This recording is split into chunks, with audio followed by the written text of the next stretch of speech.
Good evening, ladies and gentlemen. It's Tuesday evening. It is 9 o'clock. Time to have a live stream.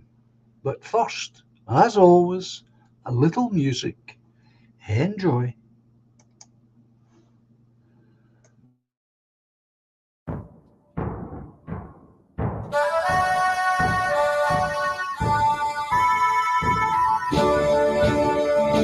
We are all the heirs to Scotland, as a nation proudly stand. We will march beneath her banners to protect our ancient land. In the glens and cities, there on every street are the living heroes no army will defeat.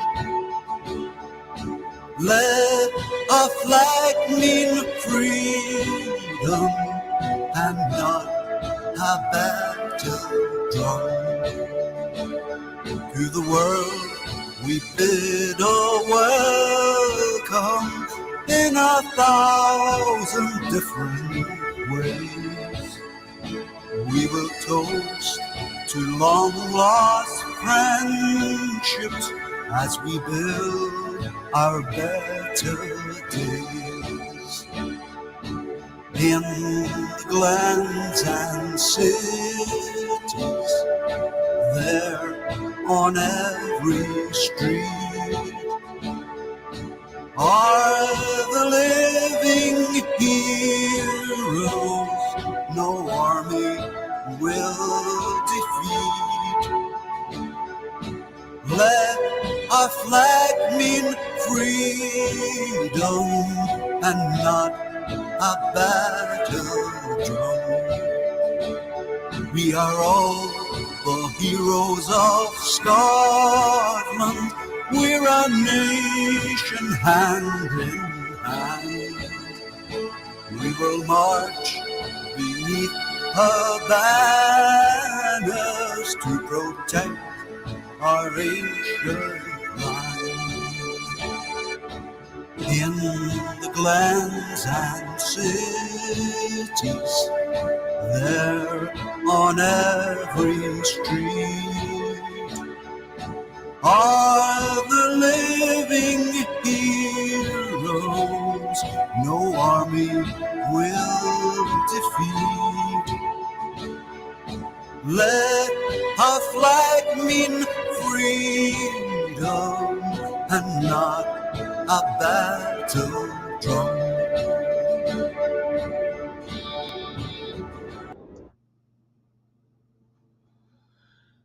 Good evening, folks.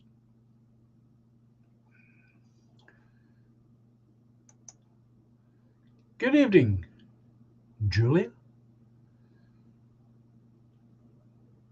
the Earl of Stair, the 77th Brigade. Good evening. Good evening, Budgie. Good evening, Bass.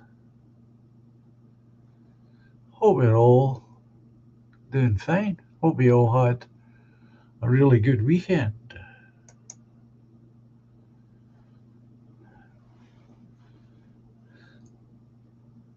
Oh, there's hashtag.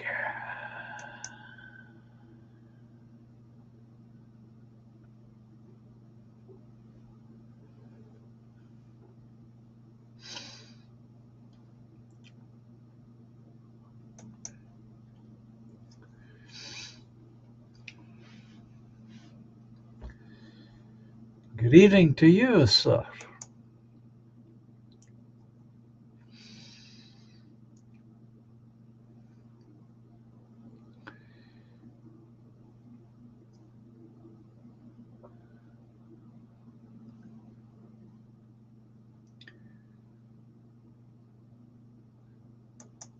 Yeah, I was asked that question, but I don't know the person you're talking about, and I certainly didn't see the show.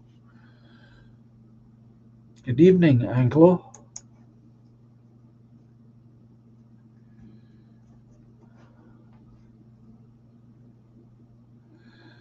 Hope you're all right, all of you.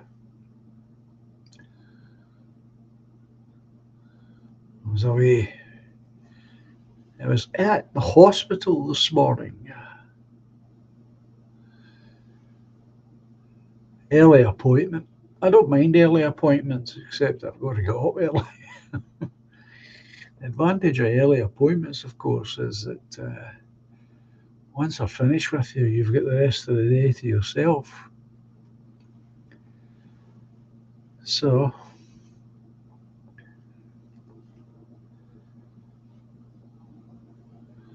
I was back here for 10:30, which was not bad. So, as good as it gets in my position.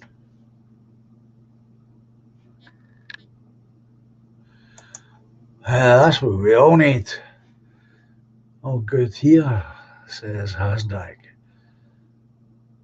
Waiting for some good weather. Need to get on down the allotment. Oh, have you got an allotment? Oh, that'll keep you busy when the weather's good. I take it you grow food there.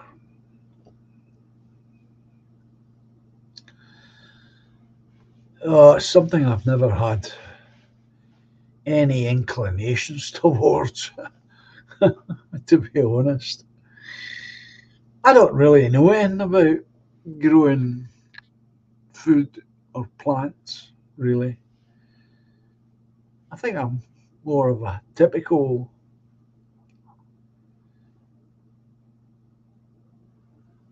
Oh, and red onions and potatoes. Excellent. I appreciate a good garden, don't get me wrong. I do. But don't ask me to work in it because I don't know. Well, I'm just reporting here, Mr. Rodney. Uh, that's another specialist I was at this morning. Neither do I. uh, Apparently, I've got an aneurysm growing inside. Uh,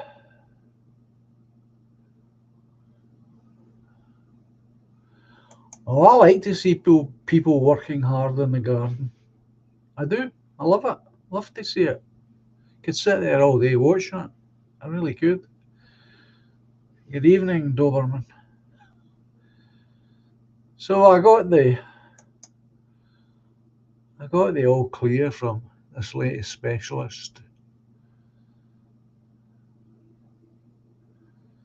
So that's something else to celebrate.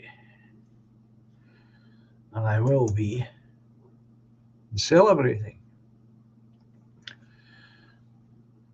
I'll be arranging a family get together very soon. Go out for more good news. Well,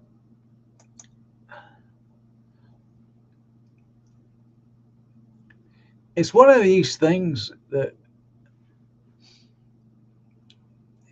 it seems to be here.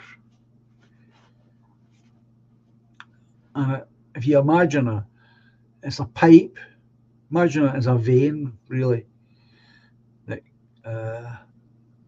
supplies blood to a lower part of your body from the higher part of your body. And what happens, and it's pretty common in men, according to this specialist I spoke to this morning. And what happens as you get older, this vein, we'll call it, begins to distort and expand a little bit. And if that gets out of hand, it can be, really dangerous. Oh, it's a doc. I was talking about you last week, so it's nice to see you here and you're all right. That was my main concern.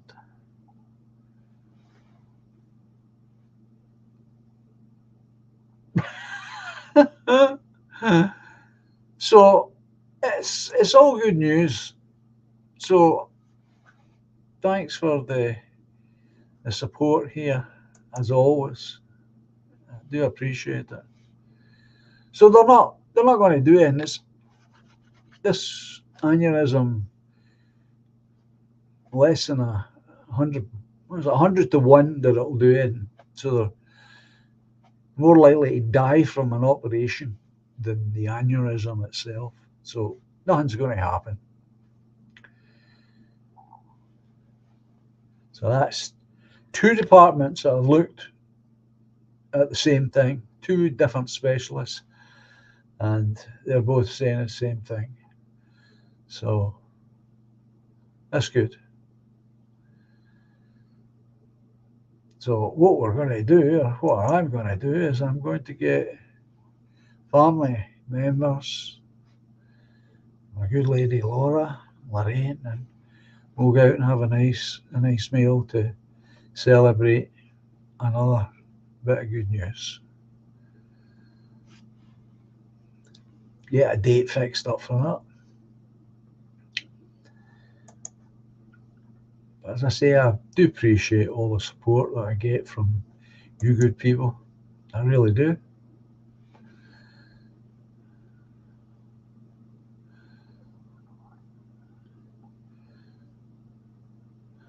Well, what the specialist is telling me, Doc, is there's a pretty uh, invasive operation to do in about it. And if you're not in tip top condition, heart, lungs, and all the rest of it, then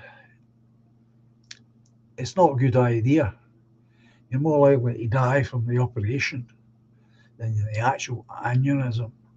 So they're not going to do it because obviously I'm not in tip top condition. You know, the dodgy lung and the blood clot. So they're just going to let things be. And it's 100 to 1 that it'll do any damage. So I'm quite happy with that. That's as good as any of these reports are ever going to be for me, and I can live with that.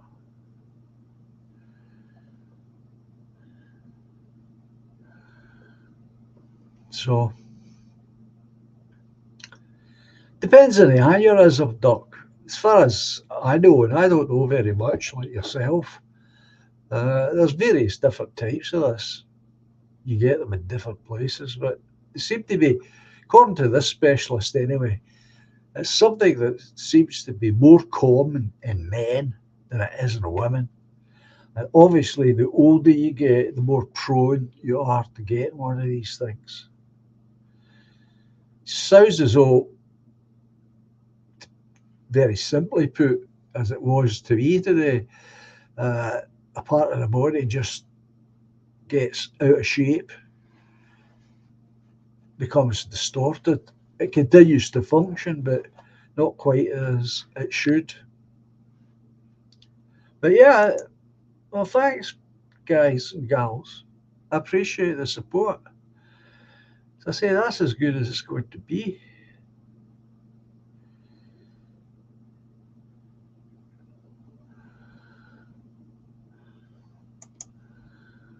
Okay, generally fed up. I think we all are. I know I am. I know I am. I'm definitely fed up.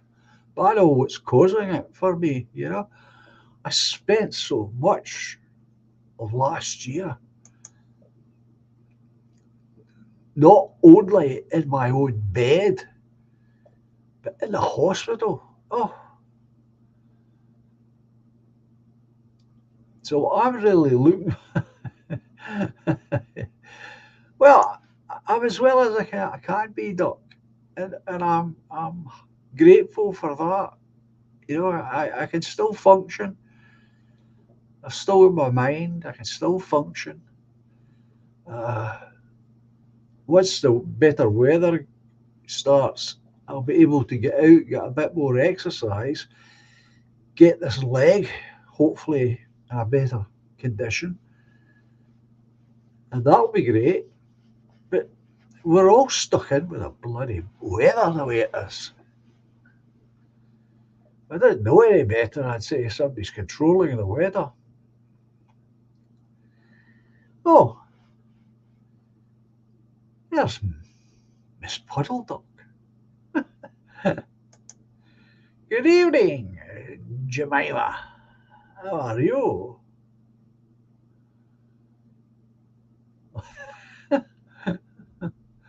Light your brain. Two ducks. Ah, dear.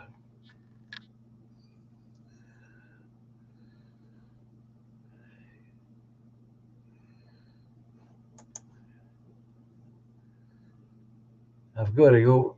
Oh, I've got to go for one of those MRI scans on my spine. Got to keep going, mate. Yeah.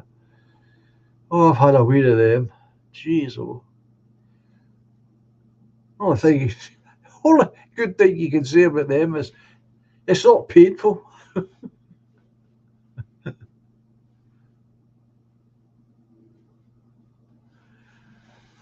But on my spine, well, that doesn't sound so. Sounds a bit heavyweight to me on my spine. Well, I hope that goes all right. You get good results from that. I don't know how many of these scans I've had now. I've lost count with all of this stuff that I've been through.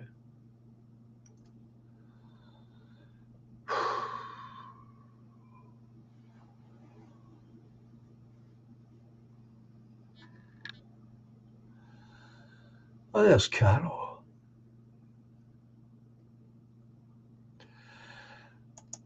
Well, it's certainly as good as it can be. So I'm thankful for that. I really am.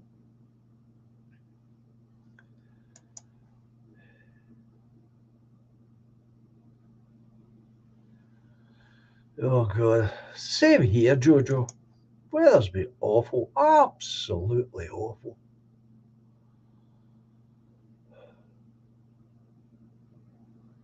Well, thank you, Uncle. Oh, by the way, before I forget, uh, no, it's not often that we have the two ducks. No, it is not. The film for the next film review I have chosen, and I've chosen it partly because I'm expecting it, all of you, or almost all of you, to have seen this film. Okay? And that means that you're better able to join in if you wish to join in.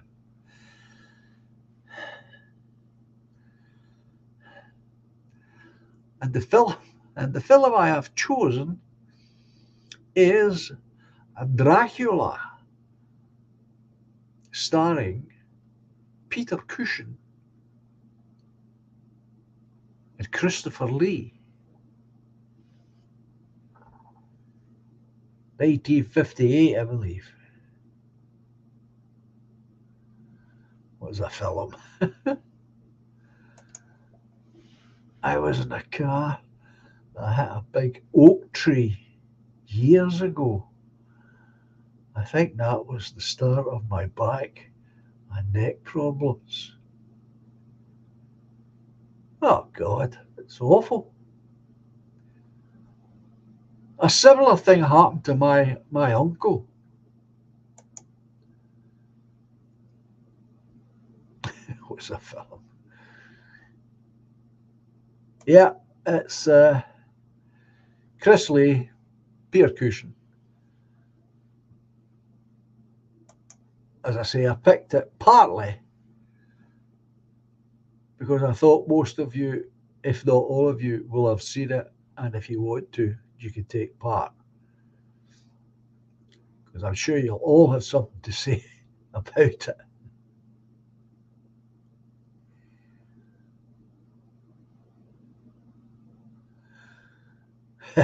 No, not Black Eel.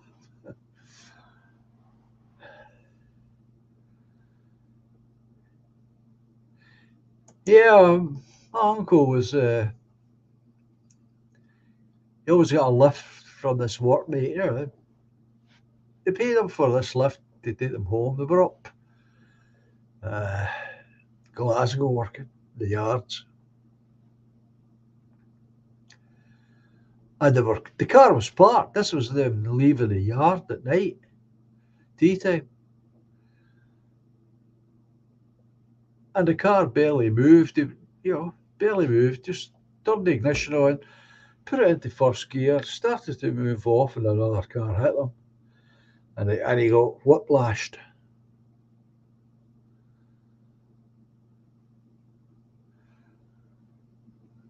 And it bothered him forever. Amazing. Yeah, Christopher Lee seems to have been quite an extraordinary individual. I've got I've got one of his, or I did have, I think it's up there somewhere. Sure it is. Uh,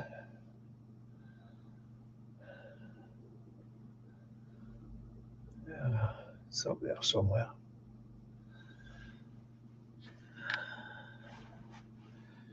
I was related to all sorts of European royalty.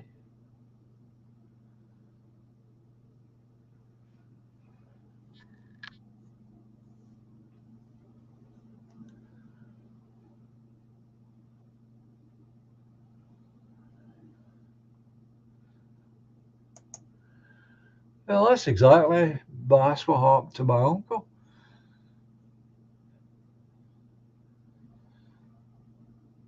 Holographic Joan in chat. Good evening, Exile Viking. But yeah, these types of injuries can take forever to fully recover. And they don't always recover either.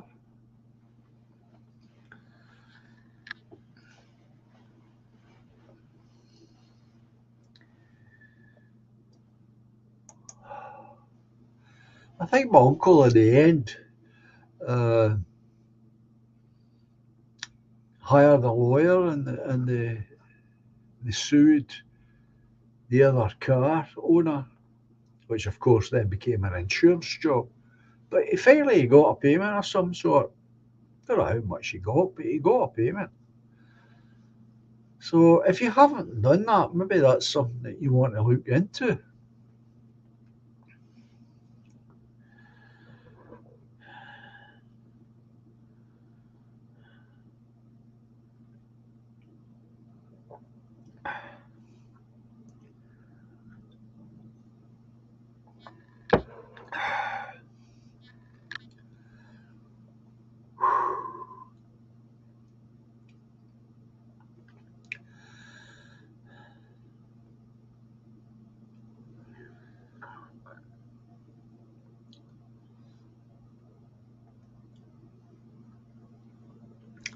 As I say, I've got his books or one of his biographies up here somewhere. It's always the same, you know.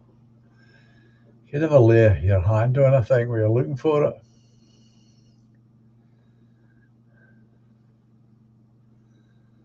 Yeah, maybe up on the top shelf. If it's up on that top shelf, no, that's where it'll stay.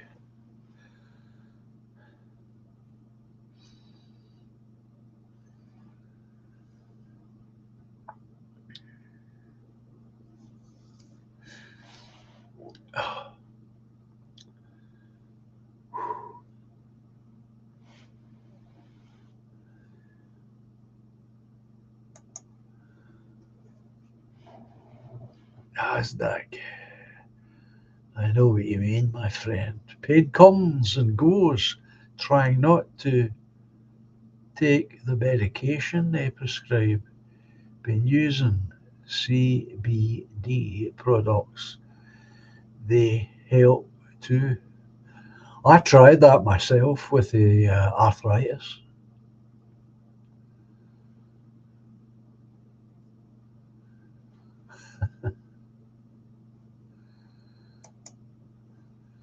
Sir Thomas Lipton is with us. Don't forget his excellent tea.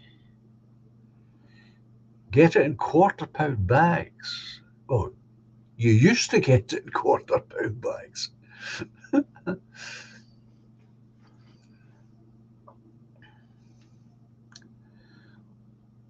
I think Lipton's tea was only available at Lipton's shops.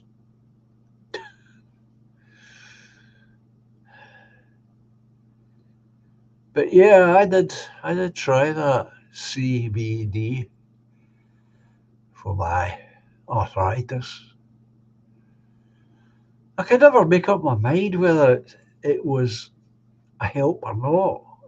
It didn't seem to have that much of an improvement.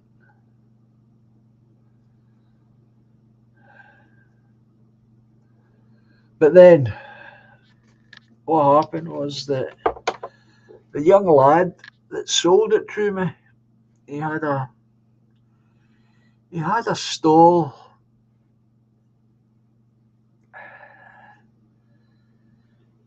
in the town centre,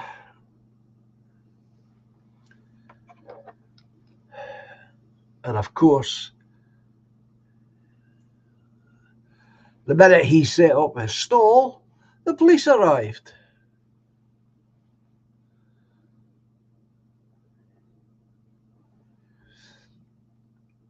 I gave him a lot of hassle, but they never found anything because he wasn't stupid enough to sell anything other than the stuff that he was licensed to sell.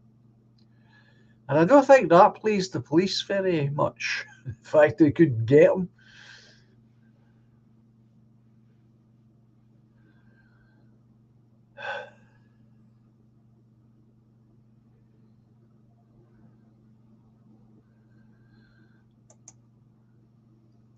I think you're probably right here about this Doberman. I do. I seriously think you're right about marijuana. The trouble with that is it's in the hands of the gangsters at the moment.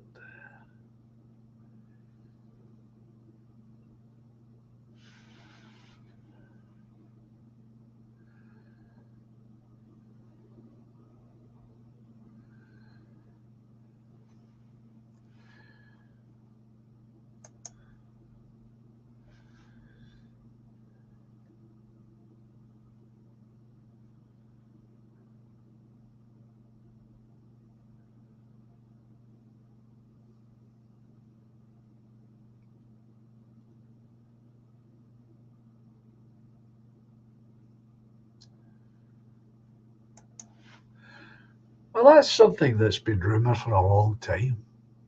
It's never come to anything. And then I've got my own suspicions about it, to be honest. And we've spoken about this on the channel over the years more than once.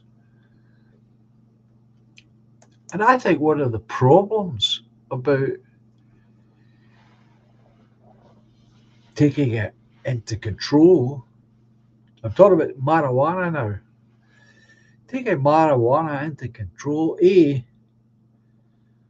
will not stop it being sold on the street, as Doberman says. I would agree with that entirely.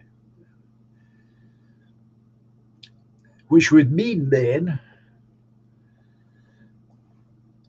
that you would have to be able to compete with the street dealers on price and effectiveness, I think. I think you would have to beat them on two fronts, not just on the cost front, but on the effectiveness front as well.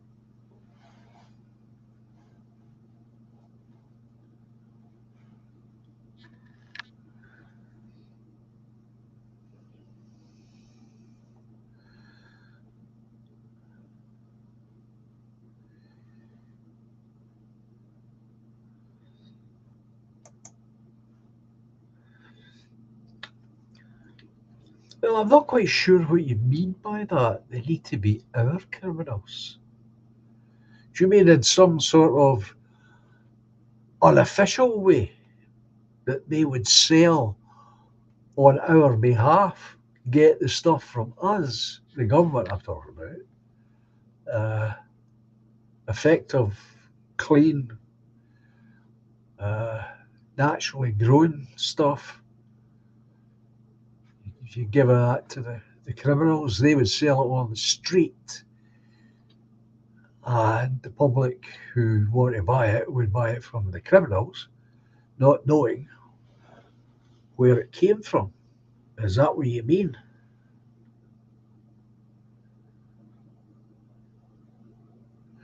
Ah, right, okay.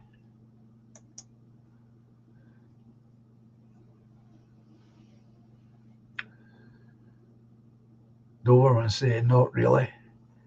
Different markets. Council Street weed, the exotic in the shop. Right, okay. And a difference in price then, surely, to help. I would imagine the way you're speaking here,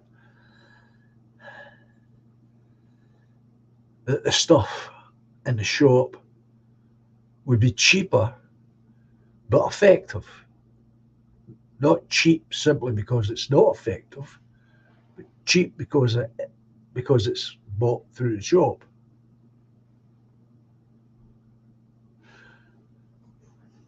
Buy up the option and buy up the grower as well. Yeah, that's another thing you suppose you could do.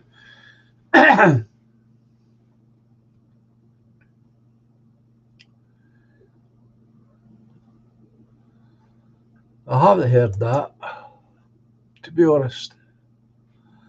Germany has just legalised that you can now supply up to 500 people in small cannabis clubs.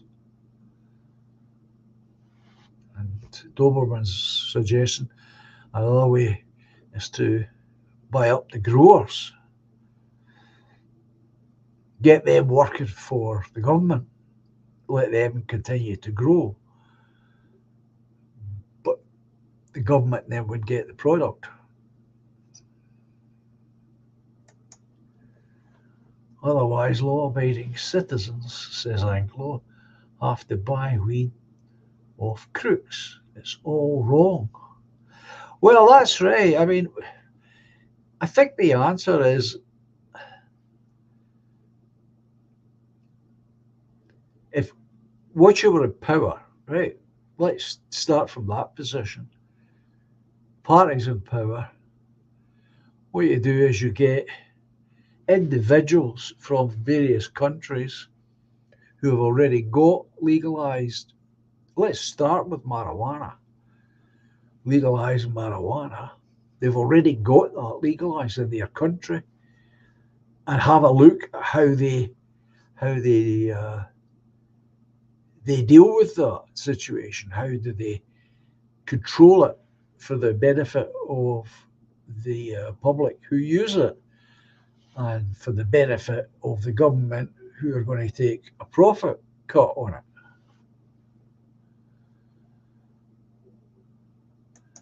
And then try and come up with a working model that is good for this country. So Thomas is saying, when I died, I left most of my considerable fortune to support the poor people of Glasgow. I don't suppose drug dealers in Glasgow would do that these days. No, I don't think they would. I don't think they would.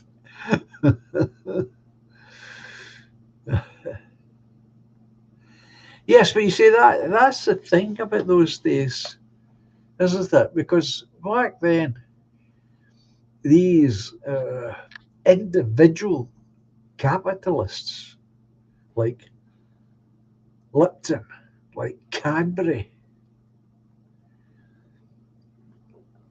they were essentially Christian with Christian views.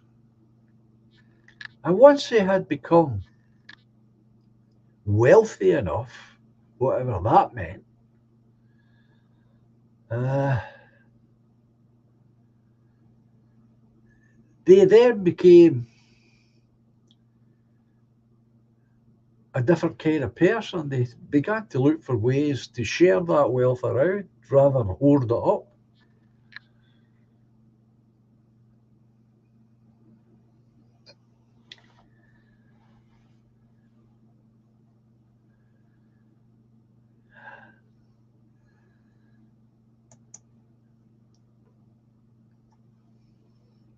That went on quite a lot, more than you might realise. You think of that whole village that was built in Lanarkshire, if you've never seen it, the mill owner,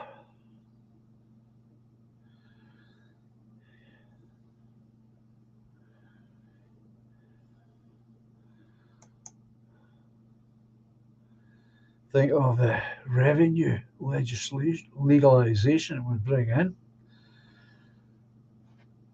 Says Anglo National Health, for example. Yeah, there's no doubt about it. There's money there. I only hesitate because it's finding a good working model that doesn't create more problems than it solves.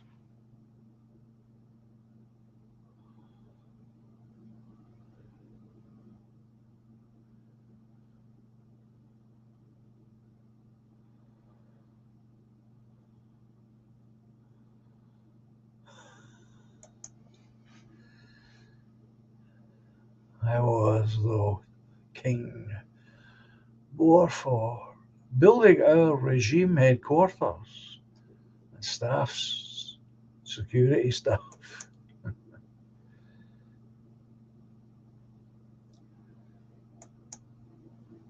So, see, I have given it a lot of thought.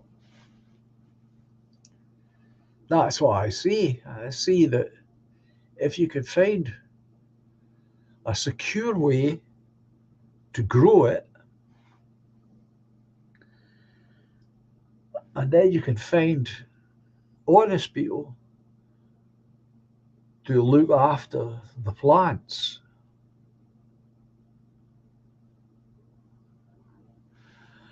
Yeah,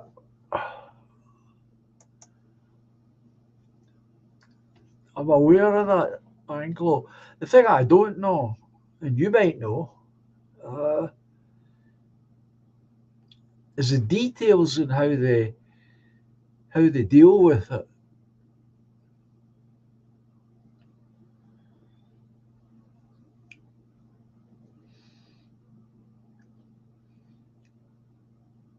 Because you've got the growing of it, and then you need to harvest it. And how are you going to sell it? Are you going to sell it, as I believe they do in various places in the US? Do you have it rolled into joints like cigarettes and put them in packets and have machines? I am told there are machines in toilets in certain states in America.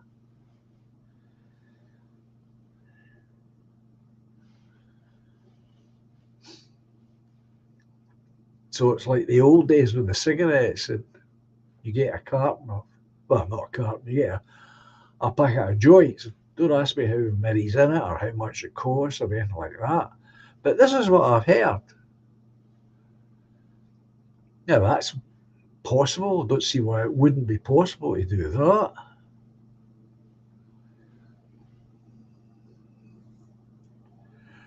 Oh, you see, I like the idea that they have in Spain, and I believe they have it in Italy. And we'll stick to the cigarettes because that's the one I know of. When you go to Spain and you want to buy cigarettes, you have to go to a designated shop that sells tobacco products and accessories for tobacco products.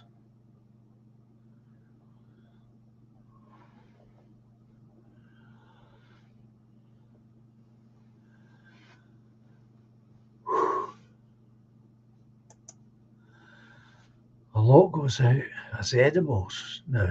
Food? Really? Well,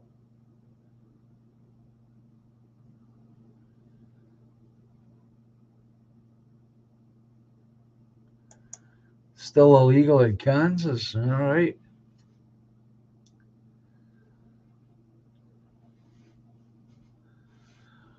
That's what I say. If you were in power, you could look at these things properly, get more information. Uh, that's reliable information, and have a look at all the various ways countries have dealt with it.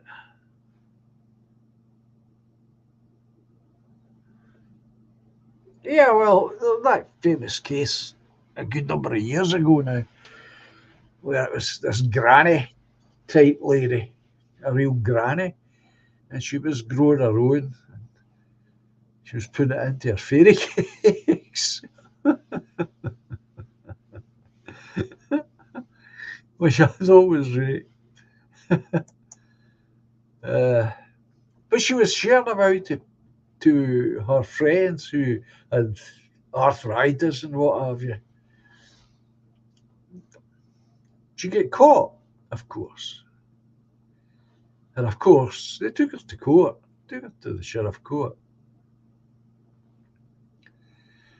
I don't know if it stopped her.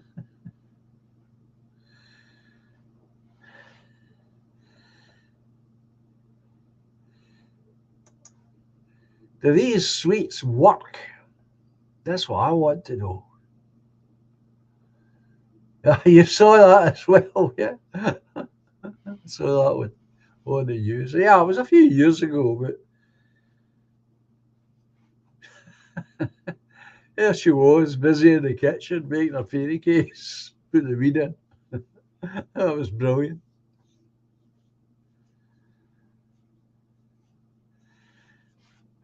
And I don't know how many of you, if any of you, accept this argument that's put forward about uh, it leads to more dangerous drugs. That's another thing I've heard.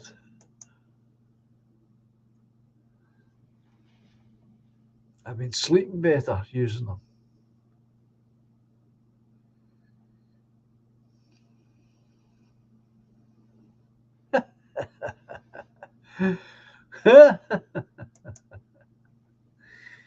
Wee sweet would put you in your arse, John.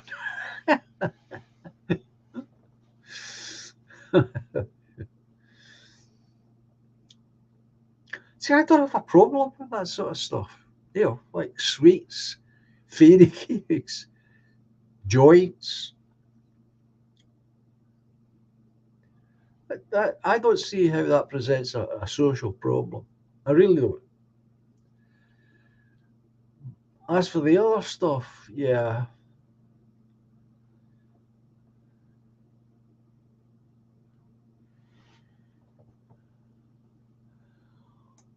I think that's a more accurate way of putting it, Doberman. It leads to access to characters who can get you harder. Yeah. And that's what we need to avoid.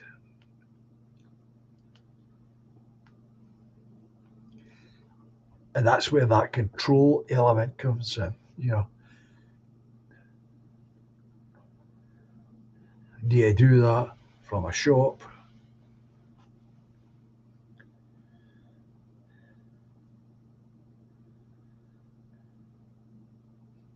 And I think that would be, for the answer, would be that shop. Like, as I say, in Spain and in Italy, where if you want cigarettes or tobacco, you go to a shop and that's all they sell. And that's part of the problem in this country, I think, is you've got shops that sell everything and are allowed to sell everything.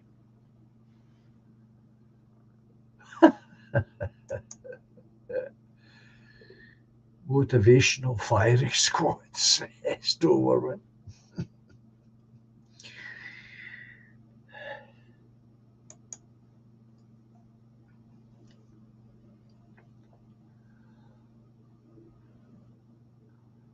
You get one chance.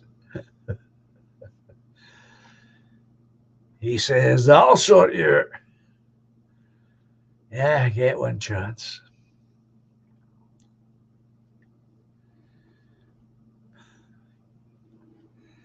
But if it does relieve pain, why not? Why not allow people to use it if it really does? A lot of claims have been made for it, and I've watched a lot of videos on this subject. And I've tried it. The little bottles. I say I used to buy it regularly from this chap in the mall. £30 a bottle it cost me. And just a tiny bottle like this.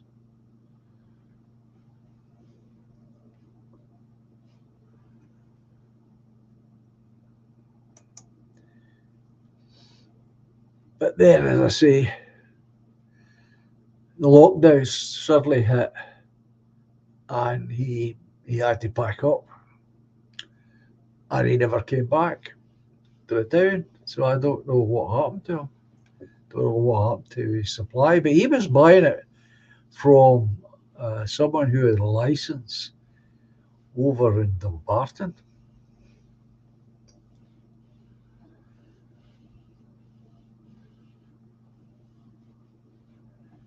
And he wasn't selling anything other than the license stuff.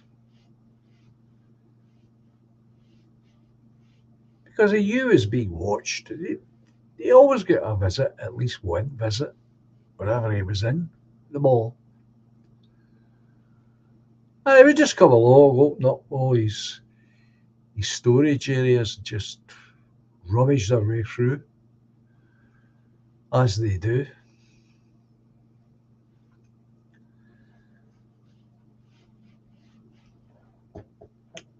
So he is no longer in the town. But I think it's a tricky one. I think it could work if you could get each element sorted out properly. And of course, it would need to be age related. And perhaps all of these things should be higher up in the age bracket than they are now.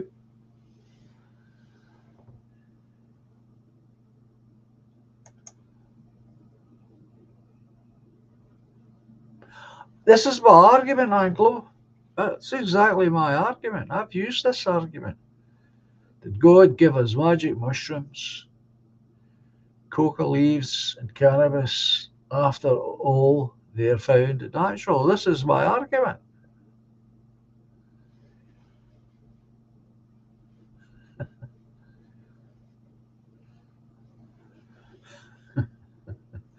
There's Toffee. He'll tell you. Good evening, Toffee.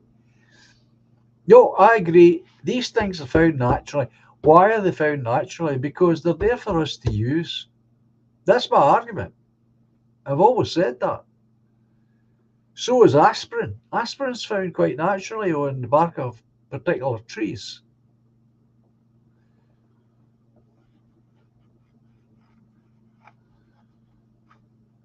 Good evening. I've been asked, Toffee, is no chance. Is his actual name really Clive? Or is it a joke? I don't know, to be honest with you. I really don't know.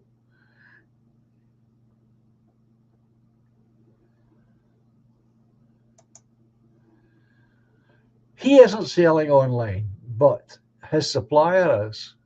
But I no longer have his name and address. I used to have it once. Well, that's where we come into trouble when we start talking about these other things like cocaine, like morphine. Morphine isn't found naturally, it's processed.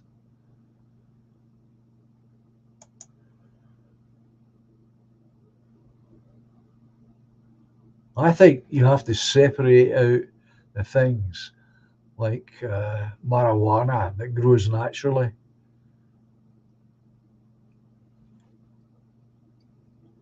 Magic mushrooms, as we call them, they grow naturally. Oh, there's Scott's arm up there.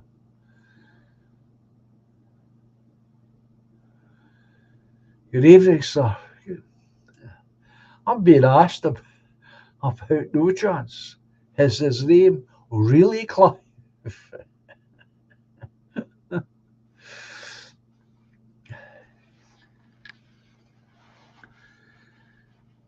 And we are talking about the legalization of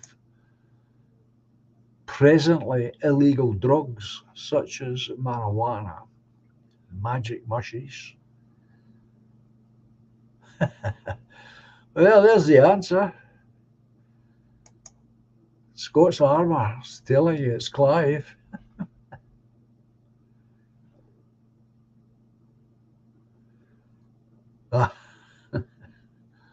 See, that's what I thought, Toffee. I thought it was a joke between DJ No Chance and Scott's Armour that grew out of the live streams. That's what I thought it was.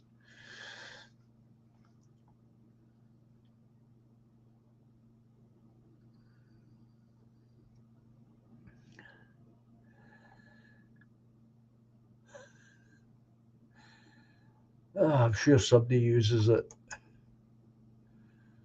I'm sure somebody uses it.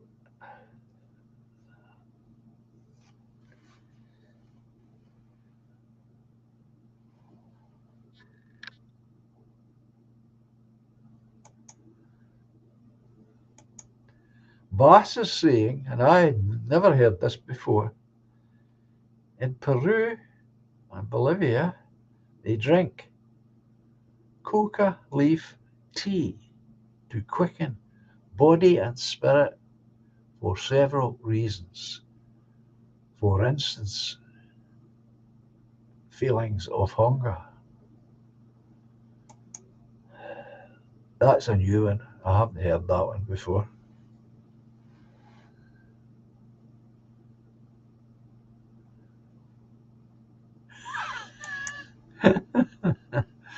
There you go. The answer is there.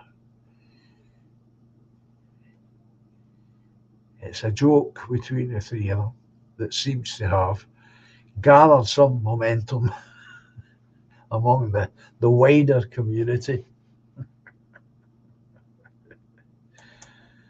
Ah, dear, dear, dear.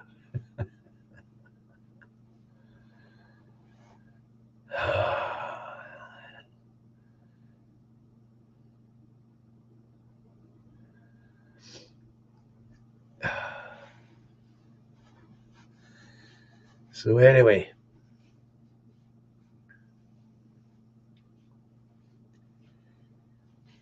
I sent you an email, Scots, so you know.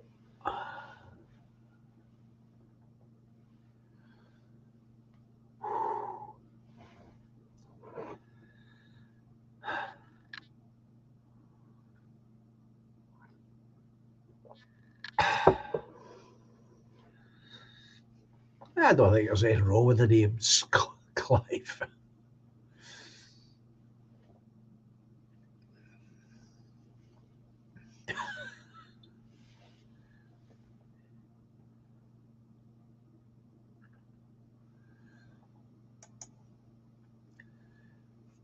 Anglo, have you seen Papillon?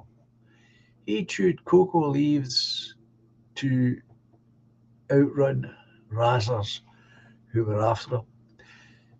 I'm sorry to tell you if you don't know this, but they've done a remake of that, and I've watched it. If you haven't watched it and you've seen the original film, stick with the original if I were you.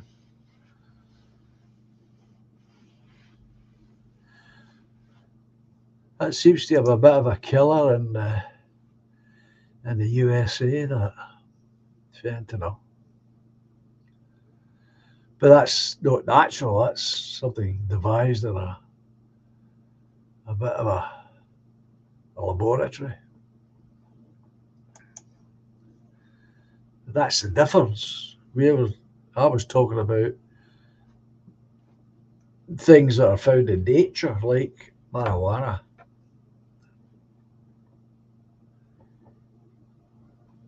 Oh, it's a really good film, but as I say, someone's gone and done a remake.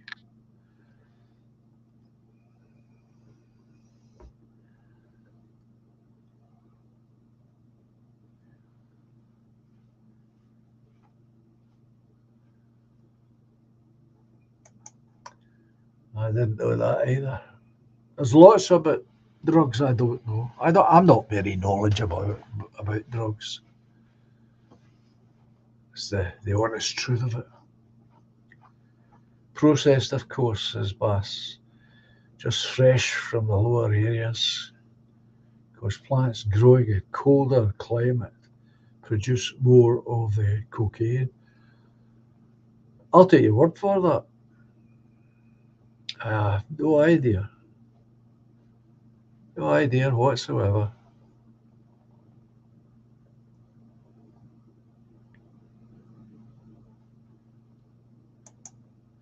You asking me, Mr. Rodney, how did I get on Yuri to use? I invited him on.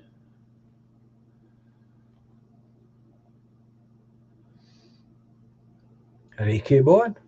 It was that simple. It was that simple.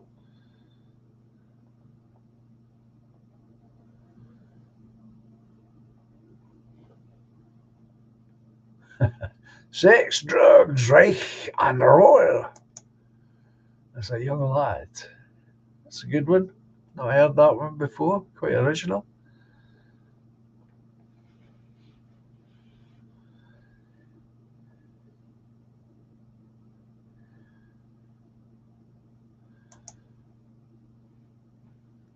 I read the book, Papillon, before I saw the film. Some say it was totally made up. Well, if it was still a good story. That's what I say.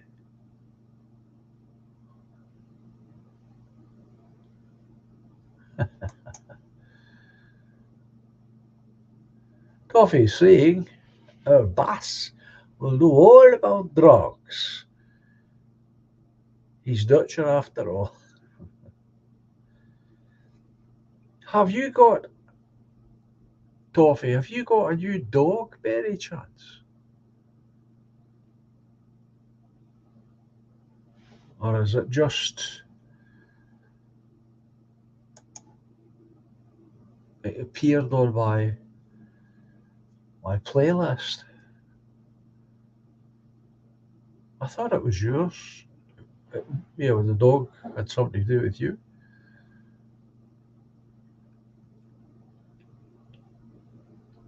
But I'm sure you would have said, had you got a new dog?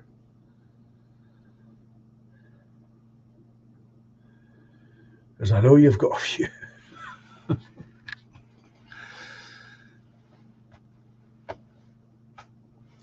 Well, as I say, I've never given the whole drug thing full consideration to come up with a system of grow,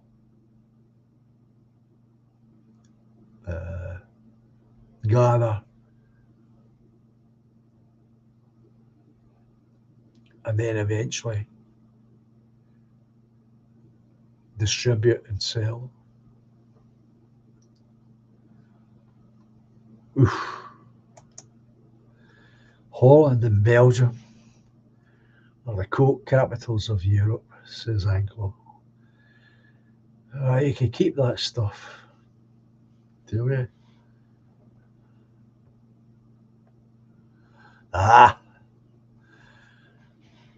Doe Jones says toffee. We did a stream on Ragnar's channel on Sunday, dedicated to dogs, right? That explains it. My passion in life. Well, I know that, toffee. Yeah, I know that. Here's another one for you, toffee. Well, of course, because I'm sub to that, it came my way. And I thought that's the kind of dog that Toffee has. I wonder that you were somehow involved in it. But you've explained it.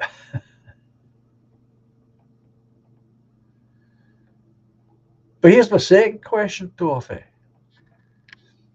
I saw another video, quite by chance, really, and it showed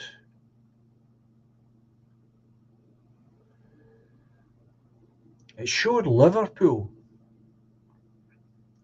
and some kind of festival of which what I'm about to tell you was part of. And the thing that was in the video was these giant puppets, marionettes. It was definitely city centre Liverpool, but I think it was part of a bigger festival of some sort.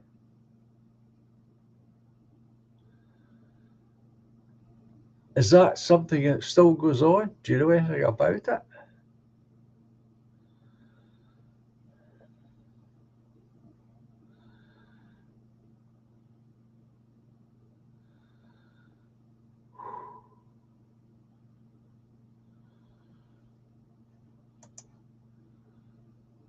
Antibiotic steroids these days, says Mr. Rodney.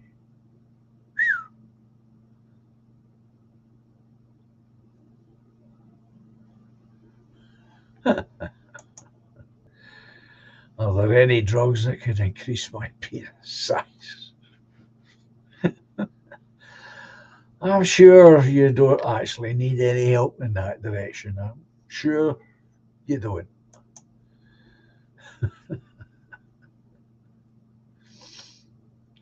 Dear, I tell you. Of course, you might not know anything about this festival thing I'm talking about. The film I was looking at had been recorded a couple of years back by Agrasan.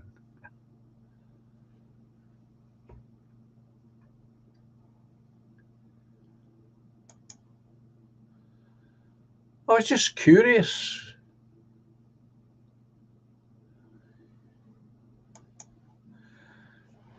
Toffee is telling me, yeah, I know the one you mean. It travels around the world, this festival. It was in Liverpool recently. I went to watch it with my young nieces. Nice day out. Oh, that's good. Yeah, it looked a really fun thing. I mean, gigantic marionettes, of course. And as soon as I saw it, as soon as I saw it was Liverpool, I just thought of you. I wonder if Toffee goes to that.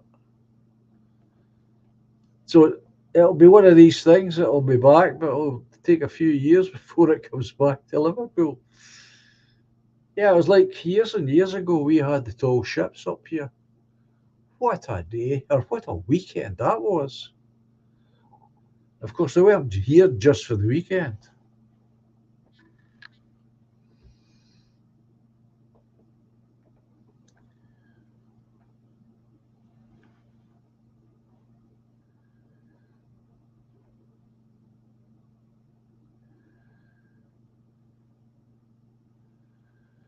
Really? That's where it originates, in Mexico. Yeah. They must do all right then if they can travel around like that. That'll cost a few pounds to move those marionettes.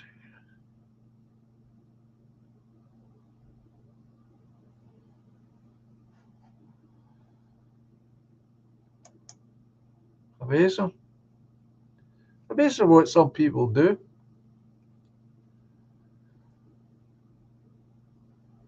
I'd never even heard of it before.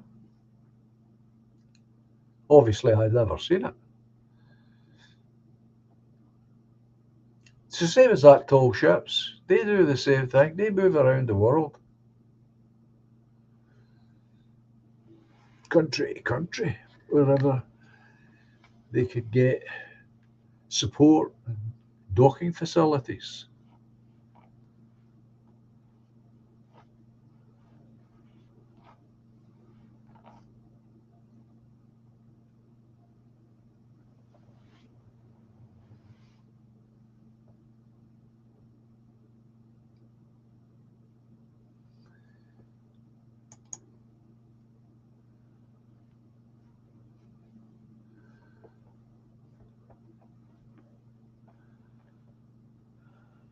What's this Anglo said?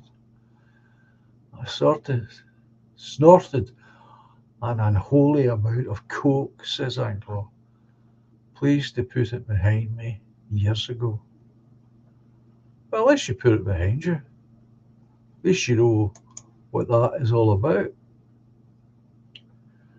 One of the marionettes is a giant dog. Yeah, I saw that one called Olex, a rare dog breed that originates from Mexico. Well, you would certainly know, Toffee, that's for sure.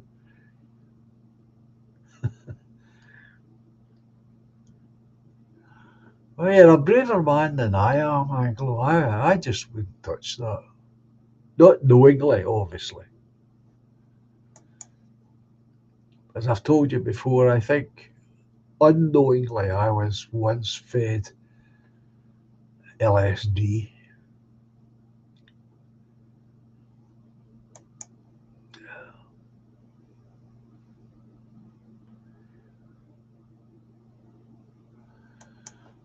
Well, we know there is two people who haven't. Hum's useless, and the author, J.K. Rowling.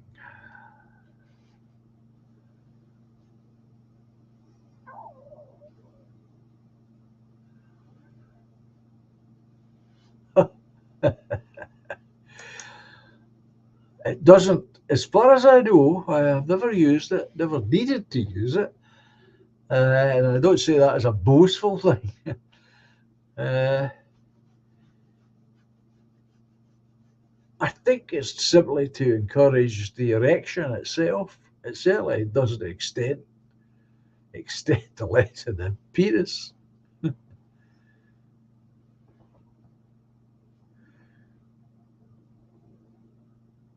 Yeah, I think that's as much as it does, to be honest.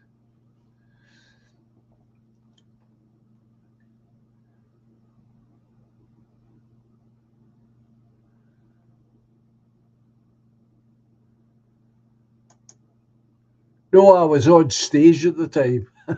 That's what I was doing. I was acting as a compere for a folk night. That's what I was doing.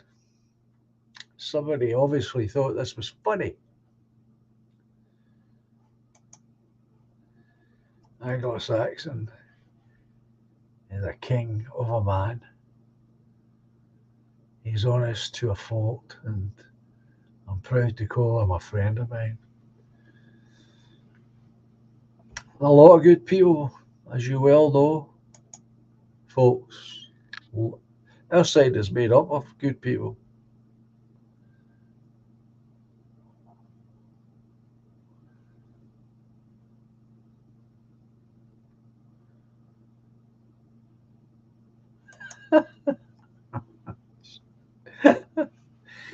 I tell you, you people want to write books. I swear to God. Anglo, I spiked my missus with amphetamine once. Not proud about it, okay. But she cleaned the house from top to bottom, then bedroom gymnastics all night. Yeah, how old was I? Oh, what age was I?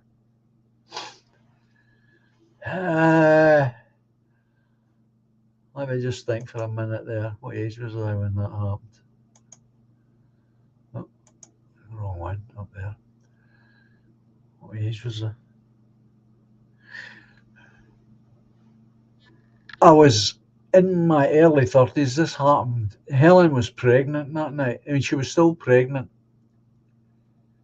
She had a provisional driving license, and we had talked Helen's sister into a night out. She rarely got a night out because of her situation, and she had never seen me perform on a stage. And the venue wasn't that far from where she lived. So we went and fetched her. But I was meant to be driving home. But of course, in the state I was in, I couldn't drive. Didn't know where I was. Probably didn't know who I was either.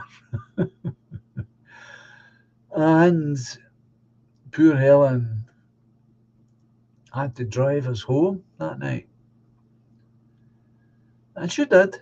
And she did it safely. So I was in my early 30s. And that taught me, of course, that whenever I was out gigging, then I stopped buying myself a pint of beer and I started buying half pints of beer and kept it with me up on the stage with a coaster on the top so that that wouldn't happen again. Yeah, she had a provisional driving license.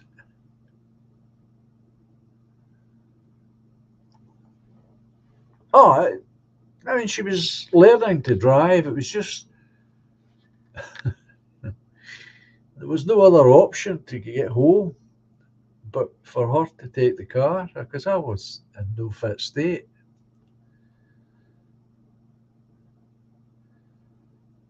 Now, you're asking how long did it last? Are you talking about the effects of the drugs? I take it, yeah. Well, I don't know because what happened was when we eventually got home, uh, I just stripped off and went to bed. So I obviously slept it off.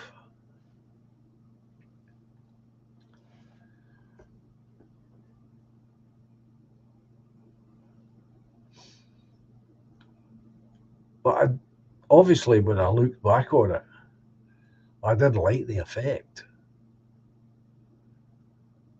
I was totally out of control.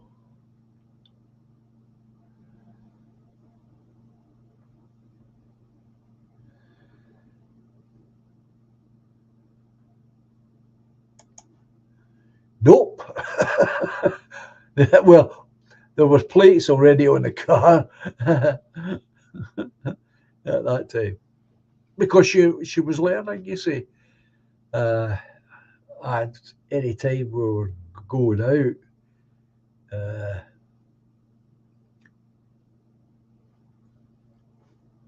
under the right conditions, I'd let her drive the car, get the driving experience up. Well, as it turned out, of course, uh, I can see the funny side of it, long after the event. I think I did, but I don't remember what the hallucination might have been. But I'm sure I did in the car. I'm sure I did. Partly on the stage, what I was doing is I was just repeating the same part of the song over and over again. I was carried off, still playing. I was still playing and singing, but I was carried off the stage. Like somebody you might have seen in a movie, you know. Crazy. But I was very careful after that. I didn't really like the experience. I didn't like being made a fool of. I was being made a fun of, and I didn't like that because of the way it was done.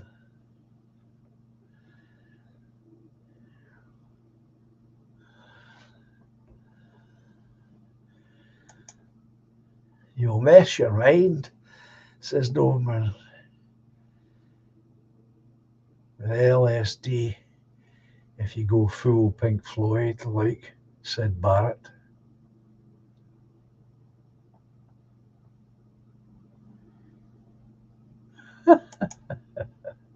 Lord Devon had to be carried off stage drunk.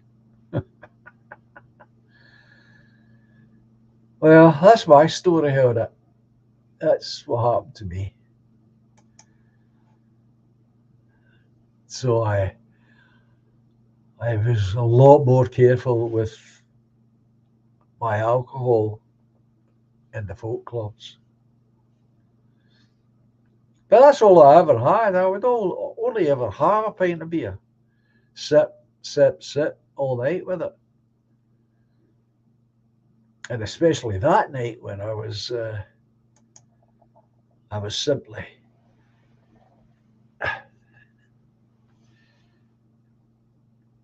introducing other acts and singing the odd song between. But it had taken me a long time in the folk scene to get to that point. This is why I took it so badly.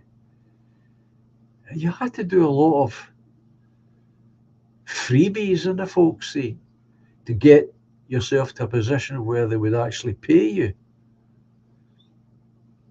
or invite you to do the introductions. So I'd spent a lot of time getting myself to that point. And then I had to start all over again because my reputation was damaged, believe it or not. Such a simple thing.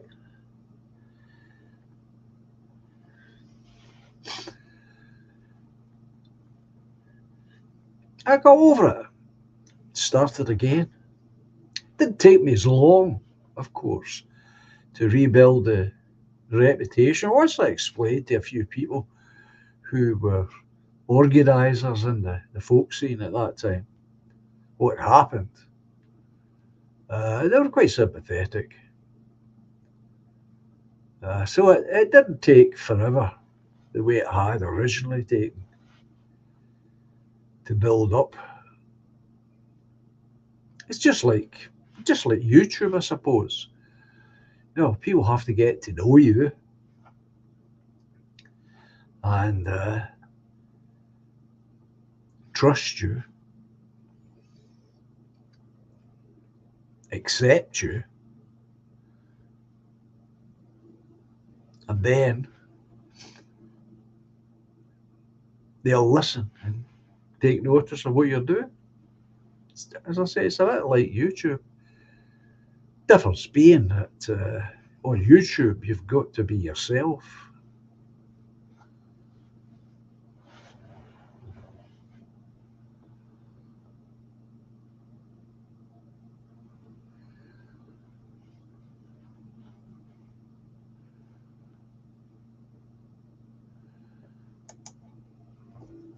I don't know the artist, Toffee.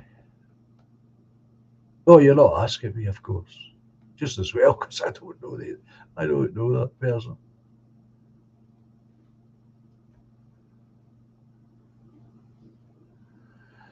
Well, there's always been Scottish folk music, Errol, but it isn't like that. That's a very specialised aspect of folk music you're talking about. It's very rare to hear that stuff or anything like it. When I talk about folk music, I'm talking about contemporary music rather than, I mean, you're talking about real folk music now.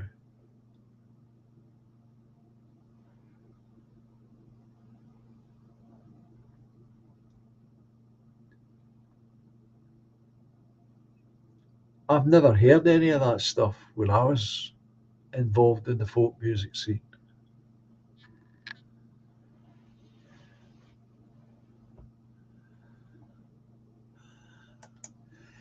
Dracula, Anglo as well, Christopher Lee, Peter Cushing. You will find it on, uh, what's it called?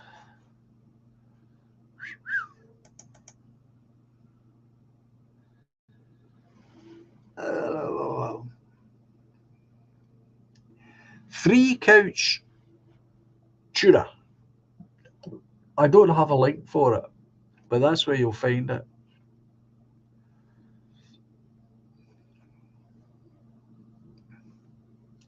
I have it in my collection, of course.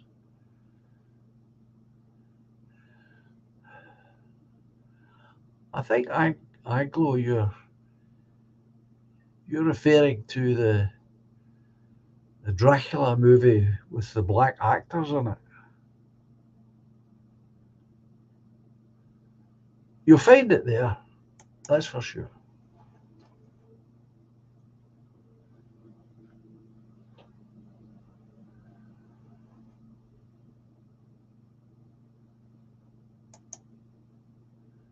I'm sure you will find it, Anglo.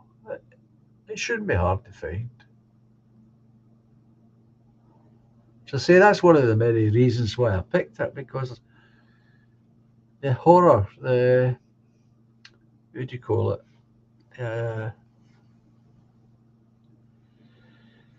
Hammer horror movies are also well known. That was the first Dracula one they did together.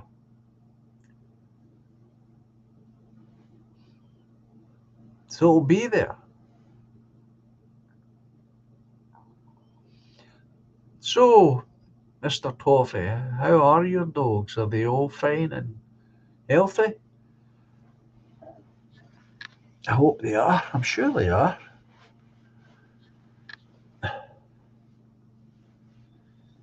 Sure they are.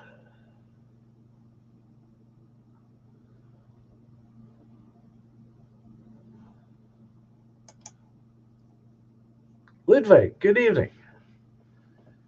I read Christopher Lee's autobiography, Tall, Dark and Gruesome. A fascinating book.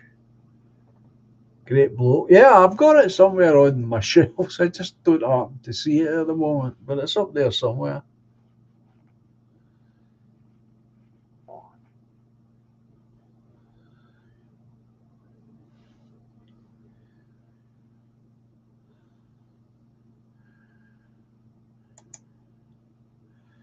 Yeah, quite a fascinating guy. It's Christopher Lee.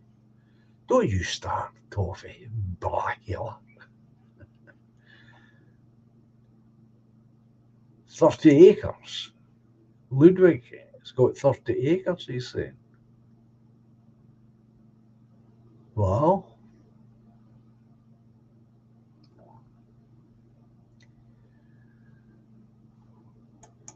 sounds like a lot of ground, that does. 30 acres. Amazing.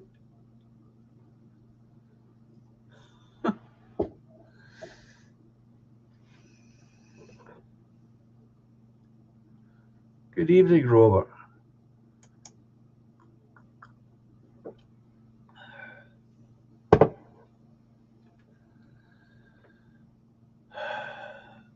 quoting the Wurzels, they say.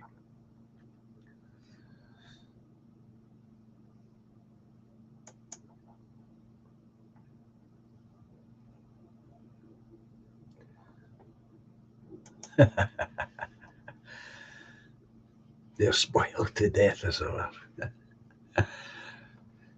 Well, that's what we do, isn't it? I mean, we spoil pets. We really do. I was the same when we had little Nelson, the budgie.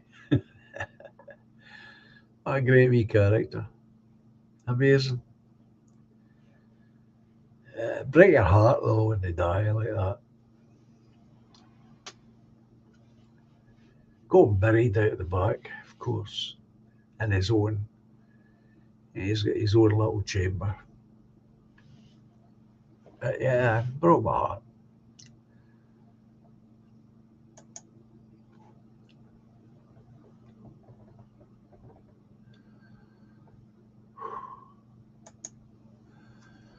Bass, the Park in Needle Park, 71, with Al Pacino is a great one too. Very sad. Still think that all the drugs through the decades were there in purpose. MK Ultra for the most part. I would argue. Nothing would surprise me. Nothing would surprise me.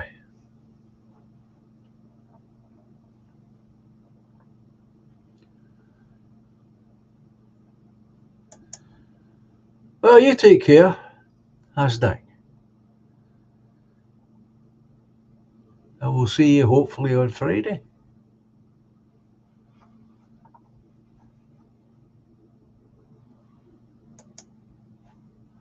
Well, that's for sure, Anglo. Some of those hot women in them. Yeah, absolutely. House of Horror movies. Lots of cleavage. Yep. Good man. You take care.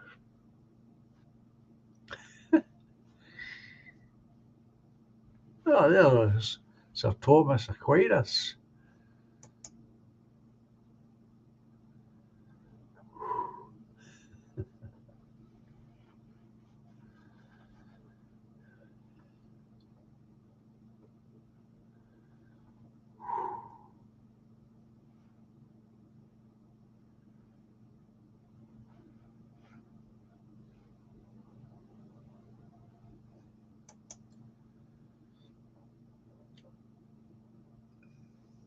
So you're agreeing, Toffee?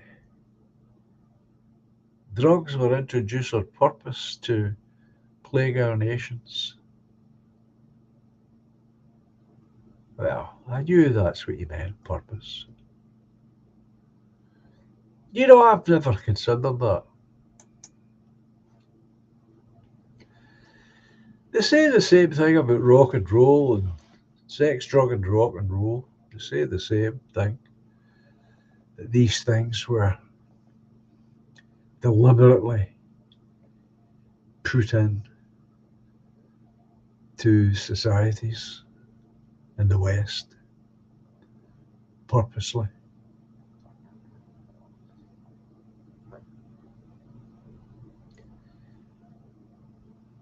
That would never have occurred to me. I can see why people say it. I do. I can see why people say it. And I've heard a lot of people say it. Not just our people, not just on here, but over a lifetime. Various documentary films, various people on TV when I had a television.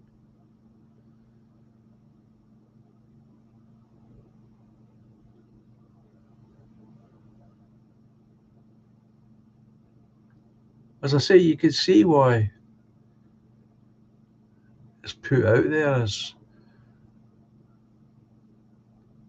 a plan that someone came up and executed. because it ruins individuals and families. That's without a doubt it does that. But then again, so does alcohol.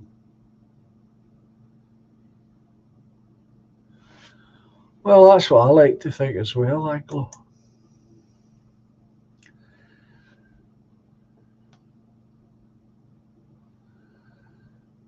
Although I quite often, like tonight, uh, I feel quite naive at times, and that would never have occurred to my mind. Toffee, what are you saying, sir? There's a family called the Sassoons. They are known as the Rothschilds of the East. They control the heroin trade. Look them up, and yes, they're part of a certain little tribe. Is that, I don't know if you know this, Toffee, is that part of the same family of the First World War poet, Sassoon? Or is that a different part of the family?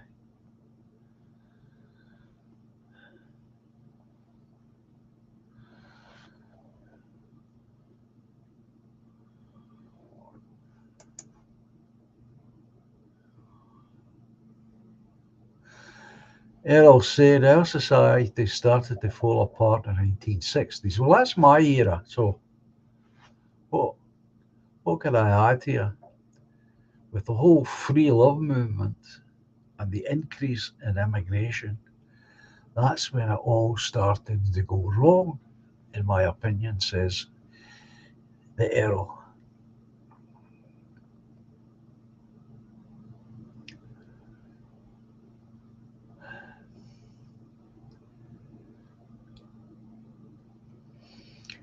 In the 1960s, to best of my knowledge, remember, in the 1960s, I was a teenager.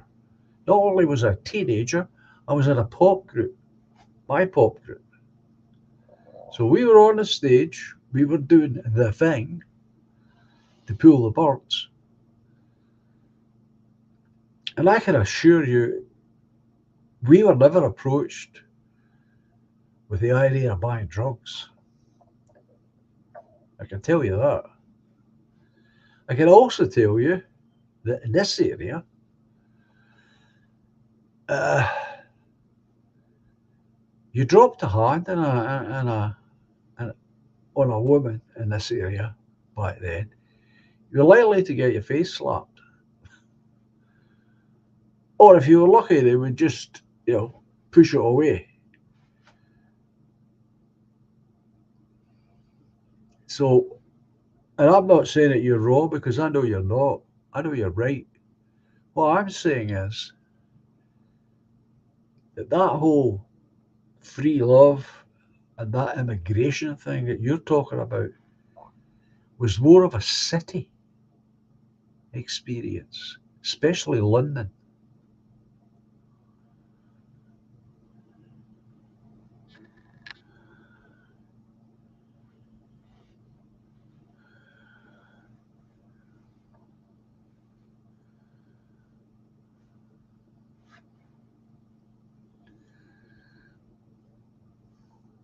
Because I've been asked this quite a lot.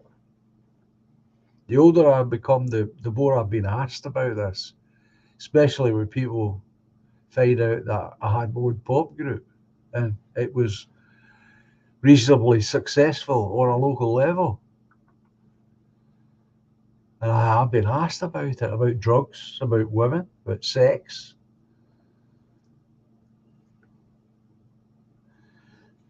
And oddly enough, it's part of the reason that I came on to YouTube eventually, was to try and if you like, set the record straight from someone who was involved in pop music in the 60s in a group but didn't get into the big time. And there were lots of us, who didn't get into the big time. What was it like for us? Now, I don't know what it was like for other groups, except the groups in this town.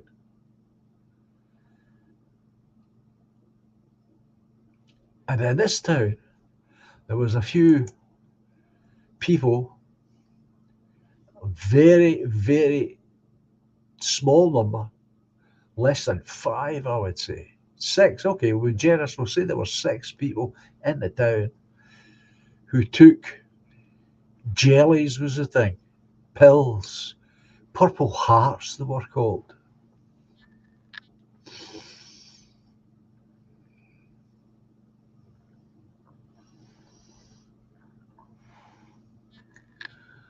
Oh yeah, absolutely, Toffee. Yeah, well, I met a few of them. Not Jerry and the Pacemakers, certainly, but I met a few of them. A few of them came up here when they were on tour. Played support to a few of them. Now, whether those lads were on drugs, I don't know. We never became pals or anything, but we were supporting them. We were the support group.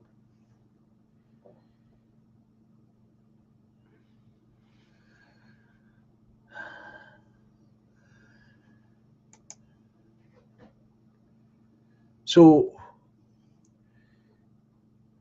it's quite conceivable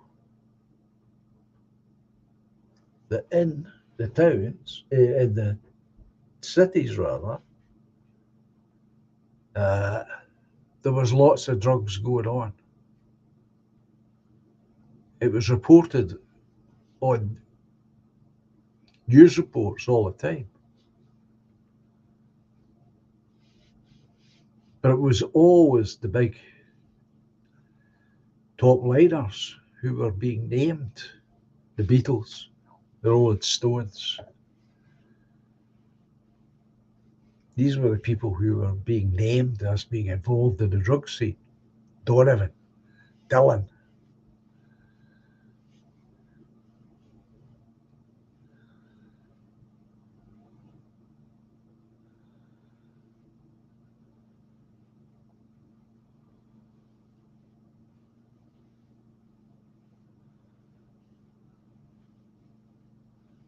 Well, no, we're not talking about the music here.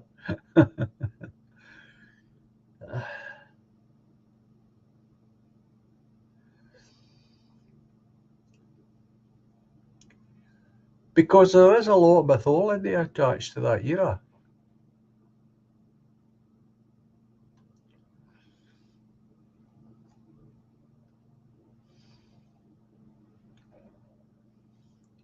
And a lot of these bands who came from Liverpool, like Jerry and the Pacemakers, got swept up in the Beatle craze because these record companies are lazy. So the thinking was, as far as we could tell, is, well, the Beatles come from Liverpool and they're great and they're making a fortune. So let's see who else we can pick up from Liverpool. And so the agents, the so-called talent agents, went to Liverpool and started picking up groups from there. And that's Jerry and the Pacemakers, of course, is one of them.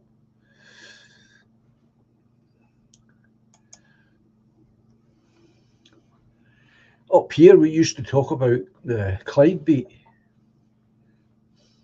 Clyde sound, as a rivalry between us and uh, Liverpool, of course.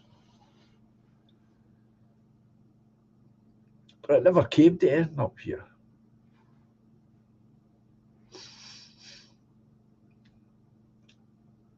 the best we got was we got to support a lot of these groups when they came on tour.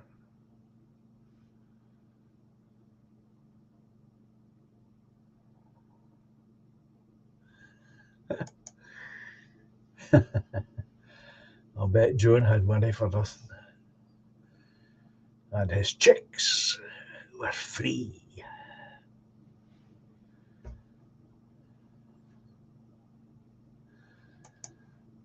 John Lennon, come.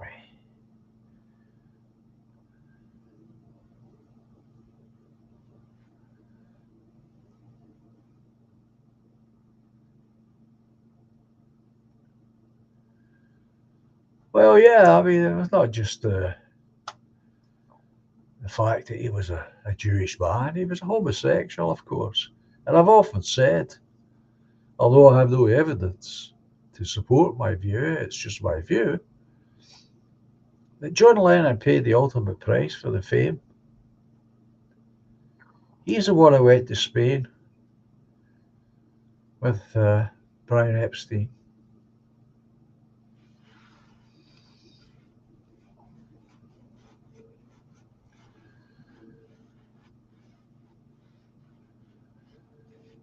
And that's what I think happened. I think he paid the price.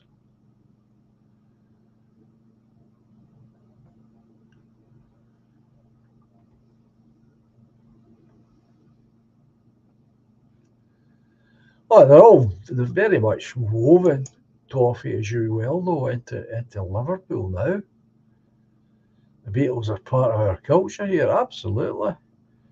In fact, I've known my life, I've known a lot of people that have visited Liverpool just to go to the cavern and say they were there.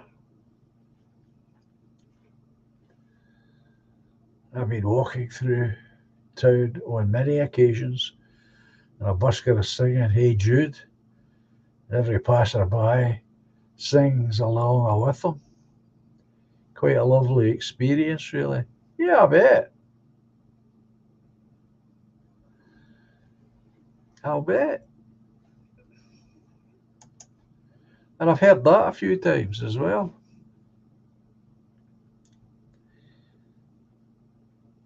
Quite right, Doffy, quite right.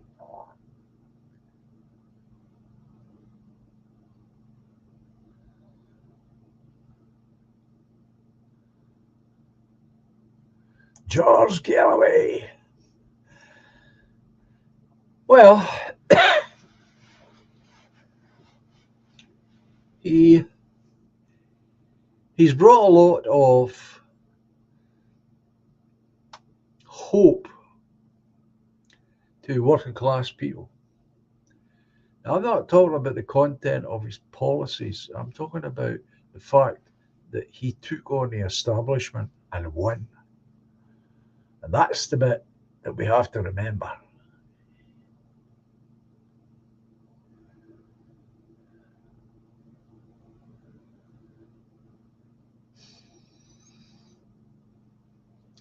I think he's come at the right time.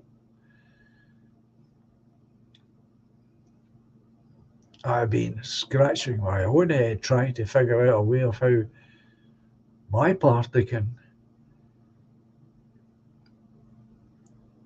get onto the bandwagon of it all.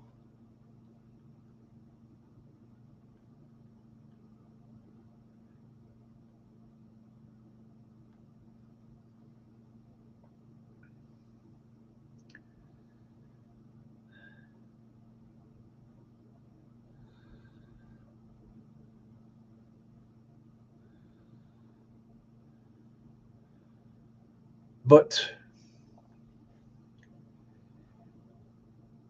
I think he is ultimately a good thing at this point in UK politics.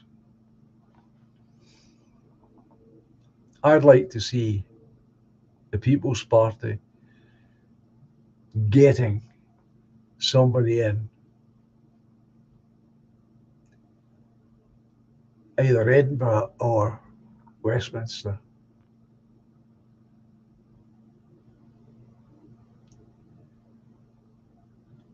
because the people need an alternative, a real alternative.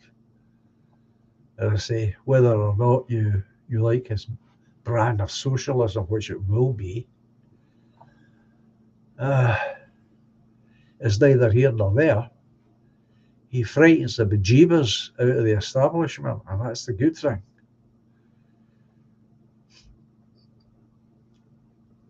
The People's Party would do the same in Scotland.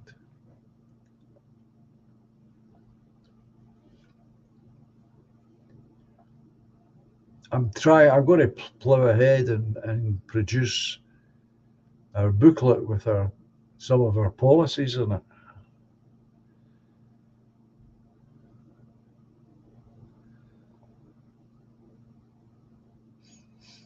Because we've got great policies, as party members will know.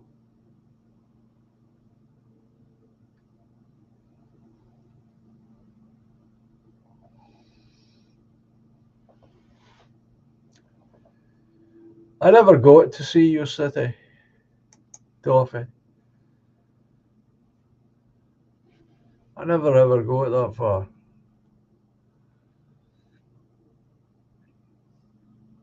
But there again, there's lots of places I never got to see.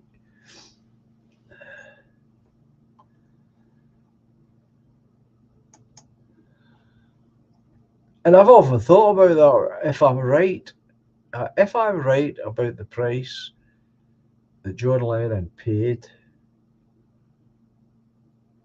for that fame and that money,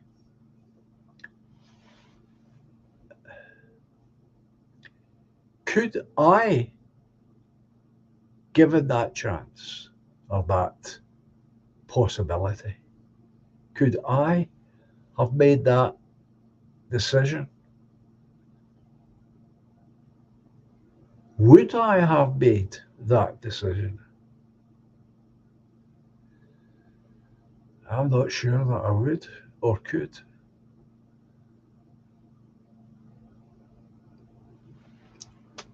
But it's easier to say, but we don't really know until we're faced with that dilemma. And thank goodness I was never faced with that dilemma. If I'm correct, I'm going to give you my opinion. And that's been my opinion ever since I first heard about it. And that goes right back to my teenage days.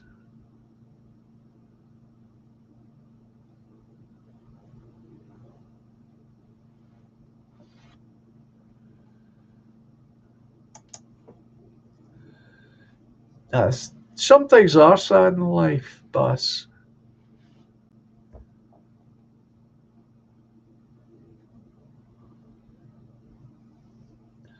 That would be lovely, Toffee. I really appreciate that. I really would. It'd be nice. Appreciate that. Let's send me a photograph of the dogs. All of them together. That'd be nice. I appreciate that.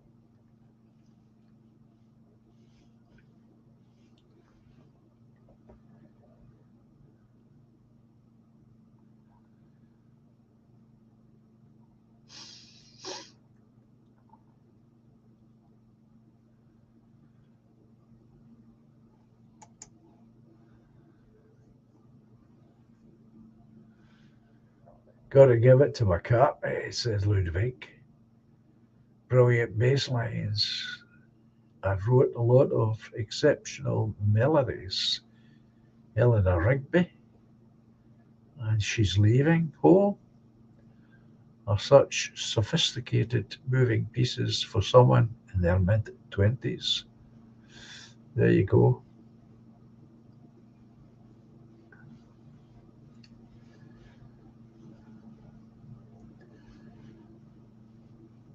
I took exception to playing the Beatles music when the group was up and running. I insisted that we should play the Kinks and stay away from the Beatles because everybody else was doing them.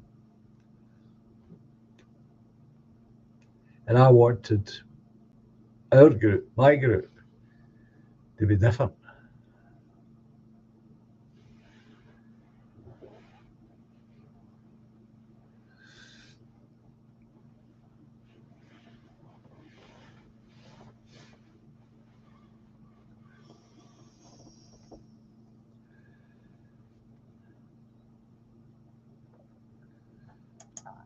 Anglo said, bring your stab vest.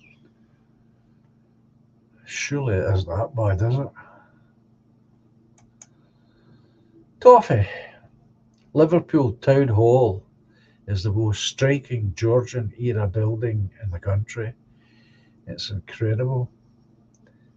Is that big one I used to show you at? Oh, of course, you probably wouldn't know the. Used to be a show on television, comedy, the Liverbirds, and they used to show you. That was the intro to the show. It was these outside shots of Liverpool.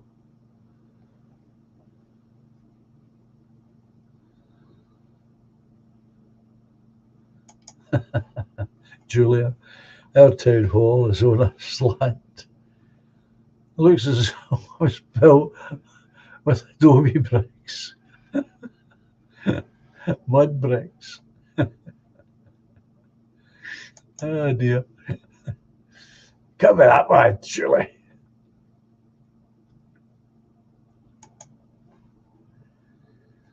Actually, I went to see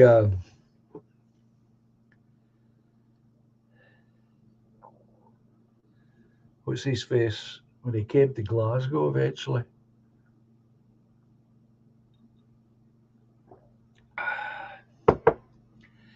You'll never walk alone.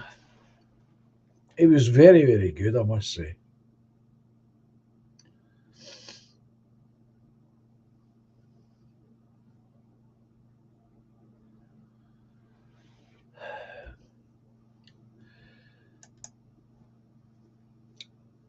I prefer the Rolling Stones, says Anglo, to the Beatles. Both may have been psyops to end the war in Vietnam.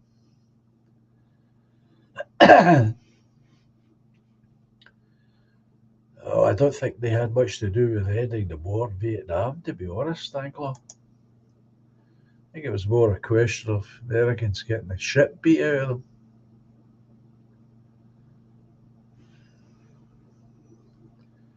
Because they were fighting with one hand tied behind their backs. If you know anything about the standing orders, rules of engagement, it's outrageous.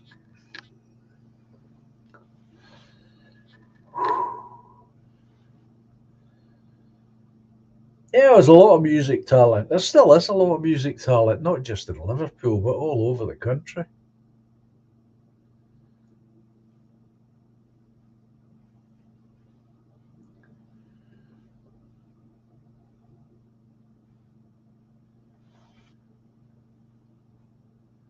The cathedral, yeah, well, again, most cathedrals are, are incredible.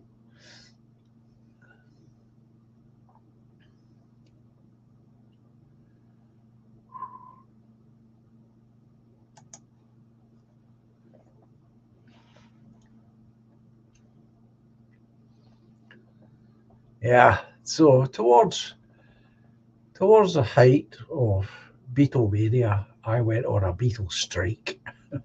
I I would I'd light a cigarette up on the stage and sit down, not play.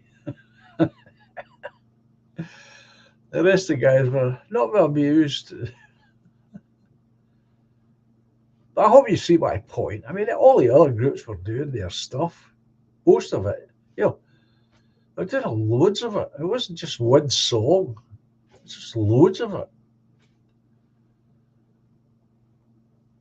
I kept insisting we should be doing loads of the Kinks. Stones, the other groups.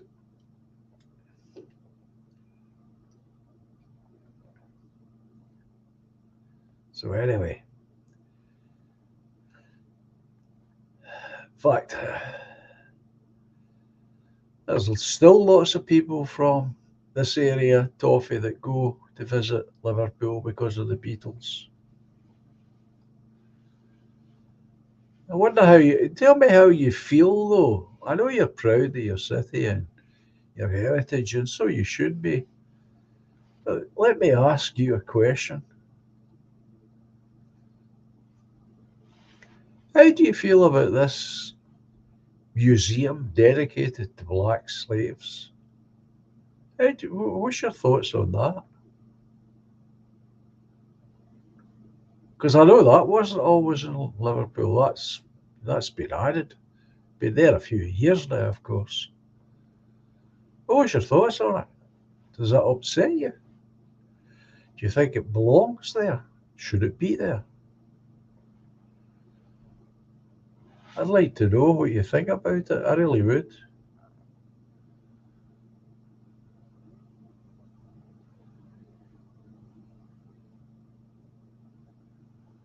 Good God. Didn't know that, Toffee. Biggest cathedral in the UK and the longest cathedral in the world. I definitely didn't know that. Yeah.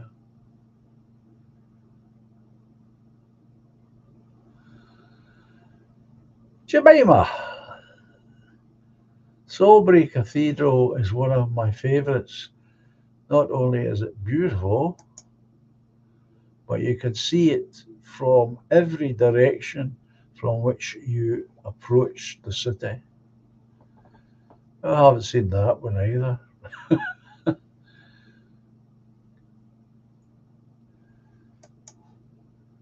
Anglo, cracking Lichfield Cathedral in Staffordshire, mate.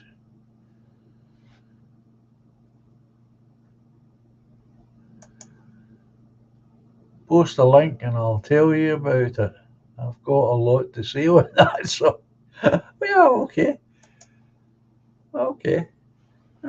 I'll stay on a bit longer, Toffee. I'll do that. Just let me get my earbuds out. That would be nice.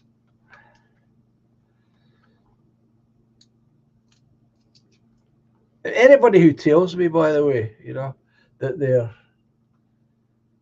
they're going to Liverpool, I'll say that to them. Are you going to the Cavern to see where the Beatles played? And usually the answer's yes. But then the lad, yeah, I've got to go and see that museum, the slave museum. I don't see anything about that.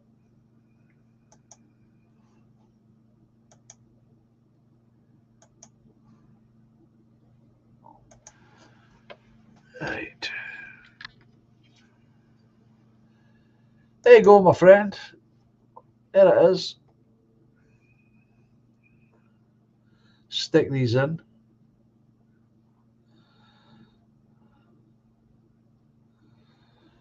Huh.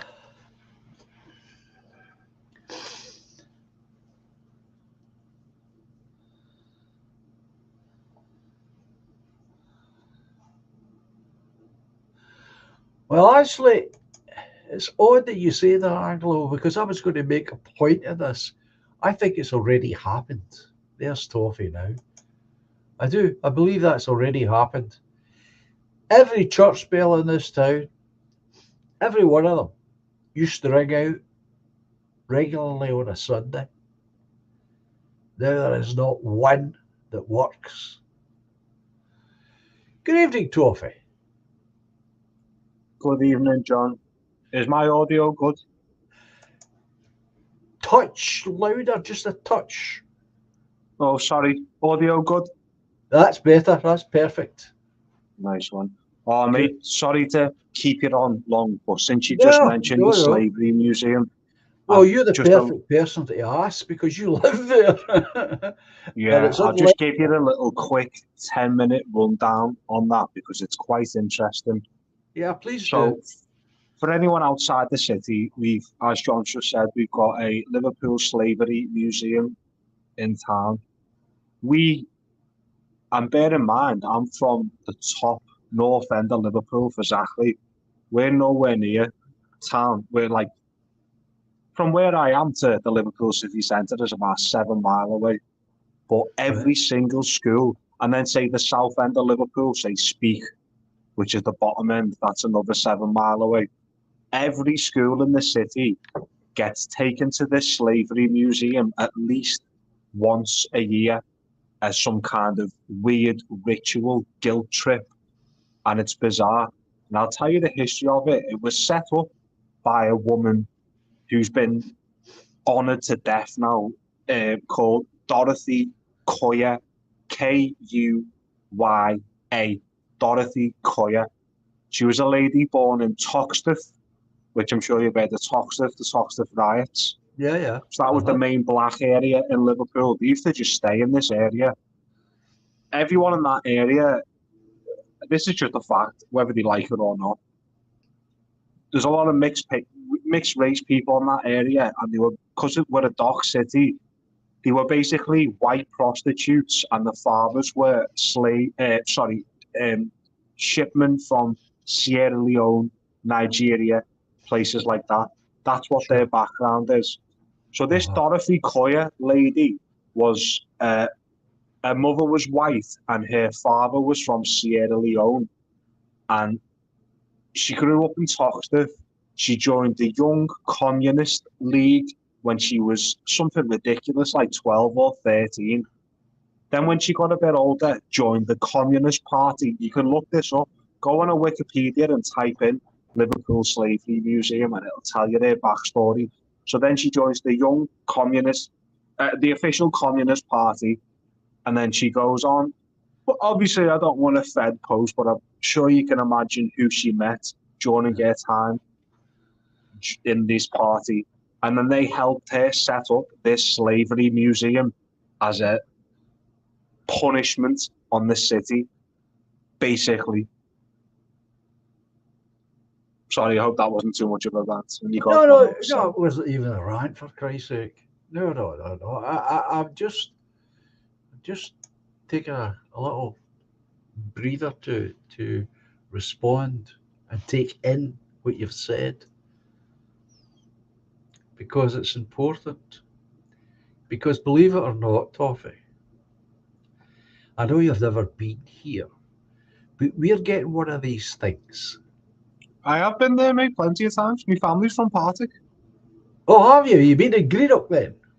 Oh, no, sorry, I've not been in Greenock. Been to Glasgow. Right. Well, we're just down the river and we're getting one of these things.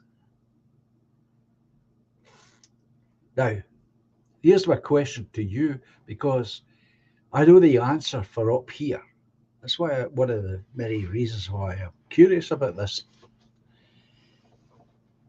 Am I correct when I say that you, as a Liverpudlian, and everyone else who was a Liverpudlian, had absolutely no say in whether this thing was put up or not? Absolutely no say whatsoever. No. I thought not.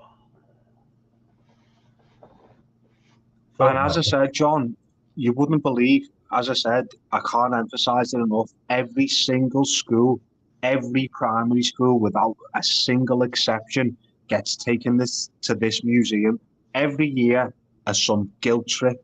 And when you go through, they give you there's these mad little phones where they play audio that you hold Mm. up to your ears, and it's slaves wailing. And you walk through this alley kind of thing, and you've got all like black slaves, and they're like, "Ooh!"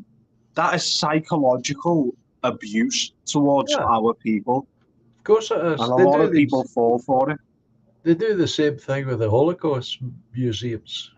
It's built Exactly. on that premise. It's the exact same model. Toffee. Not that I've been in one, but I don't need to be in one to know what it's like. But we're getting one of these slave things up here in my town. And of course, I object 100% because nobody's asked me. No one's asked anybody. But we're getting it out of our money, of course. We'll pay for it. And when it is established, then I guarantee you that what will happen is just as you say, all the schools around here will be forced to take the children to this place, and they'll be imported from the other towns like Paisley, perhaps even as far afield as Glasgow. They may have their own eventually, but they'll definitely be imported and down the river as well. So that'll be interesting because I'm sure that'll happen. If it's already happened down where you are, it'll happen here. It's the model they'll use. And you're absolutely right about the psychology element of it. That's exactly what's going on. It's terrorizing children, making them feel as though they're somehow responsible for all of this. And I would say, Yeah. sorry, John, I would say that this sort of, it's just certain people have got certain personalities, and I question things. I've always been that kind of person. But say if you're going to do kind of a rough split, so all the kids that go to this museum, and it's just the same with Europeans in general, you're going to get 75% of people who are going to let this guilt trip be laid on them and feel terrible about it. And you're going to get the other 25%, like me, yourself, everyone in this chat, who are like, no, I'm not having this. I'm just not having this. I'm not having a guilt trip laid on me for our achievements. You trying to make us feel guilty about slavery when there's a lot more to it than is actually being presented here. Disgusting. Exactly. It's so simplified. It's unbelievable that they could actually have the audacity to present it as some kind of historical truth. It's just unbelievable. But you're right, there's a serious side, and it will damage a lot of children, and a lot of people will carry that forever. There's no doubt There's a about it. big thing now here, John. So the classic, probably, oh, not probably, it is the most, talking about the Beatles, the most famous street in Liverpool, if you want to call it, Penny Lane. You all know Penny Lane. Big tourist Strawberry Fields. destination. Yeah. Whenever you go Strawberry down Fields. there, there's always like buses full of Japanese tourists wanting to come and take photos and that. So there's a lot of streets, including Penny Lane, that have got connections to the slave trade. And they're trying to change the names of them. It's a big push in Liverpool now, trying to change street names. They're just destroying our history, basically. So explain to me if you know the background here, Toffee. Penny Lane, how is that connected to the slave trade? It was literally just the chap that it's named after had a vague. So Liverpool, as we know, is a dock city. Yeah. Slaves did come through here to be exported to the Americas. Yeah, It's but history. could I just stop you there, Toffee? As far as I know, I don't think those poor black folk were ever taken off the ships. I think they were still in the ships when the ships were in dock at Liverpool. No, yeah, exactly. Yeah, Anyway. it was just literally a port of call. Yeah, kind of thing. Because it would need to take on board fresh water and food for the crew to get across the Atlantic, if that was where they were going. Well, Liverpool was like for a while. Was the main centre of our empire for a while. Yeah, for a good while. So we've just got that connection. So this Penny Lane is connected to a slave who was also. It's the same kind of thing. Do you remember that statue getting torn down in Bristol? Yeah. And it was a fella And he'd built the city. He'd put so much money into building it Yeah. up. It's the same with these people in Liverpool. So they've Yeah. got vague little connections to the slave trade. So they're just trying to completely destroy their memory, kind of thing. Right. And don't get me wrong, and I know you know what I mean, but anyone listening with bad intentions, I don't support slavery. It was disgusting, but it's history.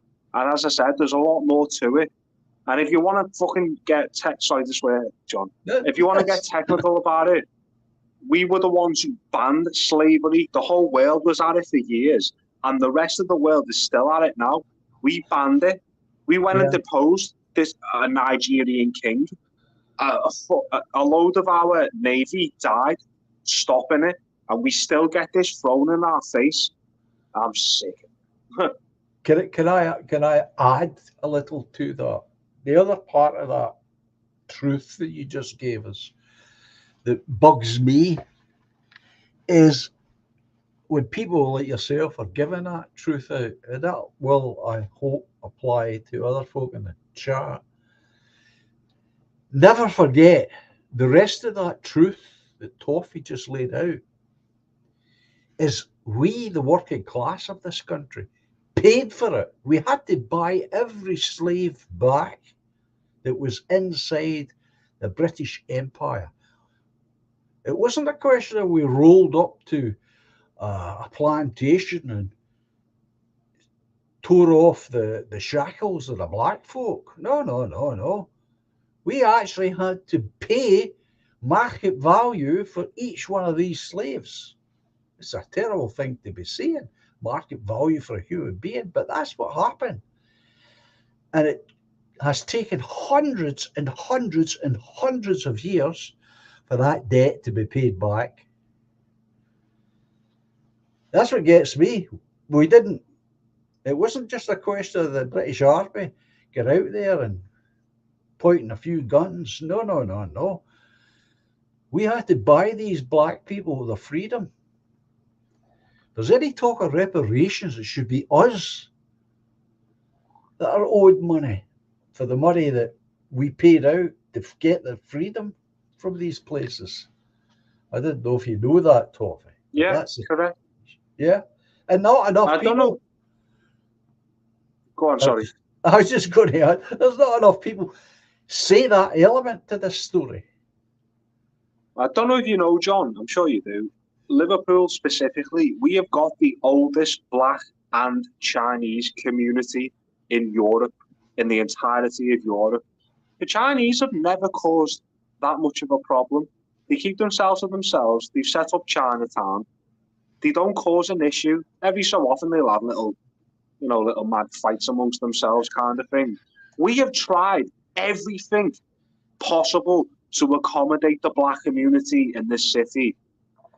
And then they had this riot. We all know the Toxteth riots. They just kicked off. And the amount of British officers that were sent up and down the country that were sent up to Toxteth that got lasting injuries. And I tell you what, the people of Liverpool at that time, the native people of Liverpool, came together and wanted to do something about that. And the police stopped them. I swear to God, the police just stopped it. I wasn't born at the time. It was just before I was born. But we all came together, and there's plenty of pictures like, yeah, we can't have these smashing our city up. They literally smashed our precious city up, and then they get made out to be the victims. They just rioted like they do everywhere. Yeah. The Errol. I've spoke to John. There's older Scousers. There's a lovely lady who I speak to. She reminds me of me aunties on my dad's side. She's always in our chats. Older ladies, good Scouse, born and bred. And the amount of stories she's told of getting spat at by black people for being white in Liverpool, just getting abused and that. And this is a consistent story. And then they rioted, and it's all our fault upon it. Makes me sick. Of course. Here's the Errol with some information for us all. In 1833, Britain used £20 million, 40% of its national budget, 40%, to buy freedom for all the slaves in the empire. There you go. The amount of money borrowed for the Slavery Abolition Act, it wasn't paid off until 2015. Now, I didn't want to say that, Errol, but I thought it was as late as the 21st century, but I didn't want to say. I wasn't 100% sure, so I'm glad you've brought that in. I mean, that's worse than the First and Second World War debts.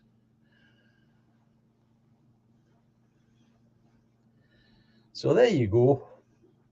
Right, I'll have to jump off, John. I just wanted to squeeze that in about the slavery museum. I'm Well, I sorry to keep appreciate you that. over, No, don't worry about it. This is important. You're not just on for a blether, you're on and you're informing me and you're informing the other members of the audience. That's important. And I'm glad you did, because the Earl has put this stuff up. I'm going to try and remember that, because that's do us a important. favour, John, send us, put it in the chat. Put it in the chat now. I've still got your Cartomancer. That's it, yeah. Do us a favour. I've still got it. But I'll have to scroll through. Stick it in the chat and I'll send you some photos and that. Oh, there you go. There we go. All right. I'll leave it up there, and you can copy it down if you wish. I will do. I'll send you a flood of just beautiful photos from the city. So, honest to God, mate, it's beautiful. You will genuinely be surprised. You'll be like, oh my God, I didn't realise that it was that beautiful. We've got a fountain, this incredible Victorian fountain in town. We've got the most beautiful Georgian architecture. It's beautiful, wonderful. And people are always stunned when they come here. I was like, oh my God, I didn't realise it was this lovely. Oh, but I'm slavering already. And I haven't seen any. Go ahead, John, lad. Always a pleasure, my friend. Lovely to speak to you. I'll speak to you soon. Thanks for the info, Toffee. Thanks for coming on. Ta-ra. Right, take care. Send me those dog photographs. Well, that was interesting. That was really good. I enjoyed that. And thanks for your information, Errol. I thought it was pretty late on before we paid that debt off. I didn't realise it was that late, 2015. Jesus. Outrageous. Yeah, that's a good one. Tea for toffee. Yeah, why not? Tea for toffee.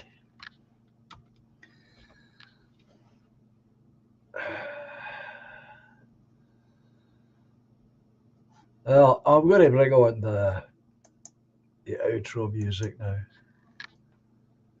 But that was really interesting.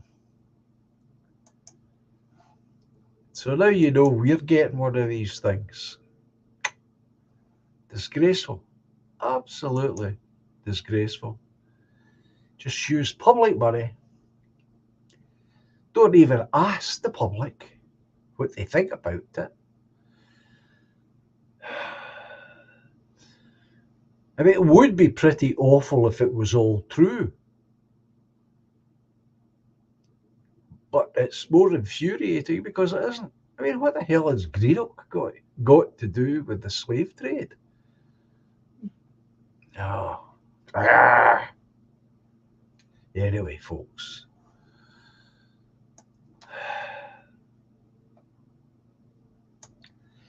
Anyway,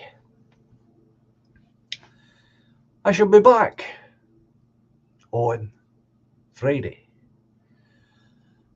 In the meantime, I shall be working on the party brochure, or booklet as I like to call it.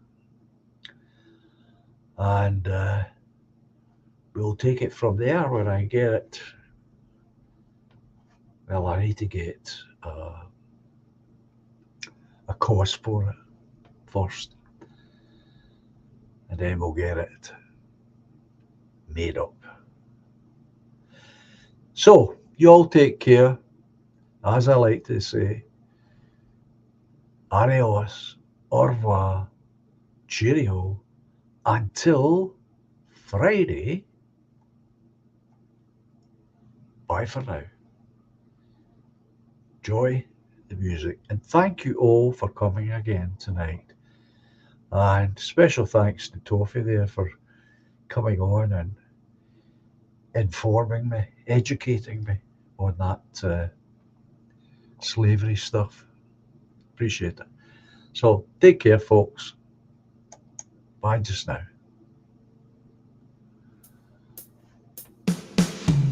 Silently the snow falls, paints a winter scene,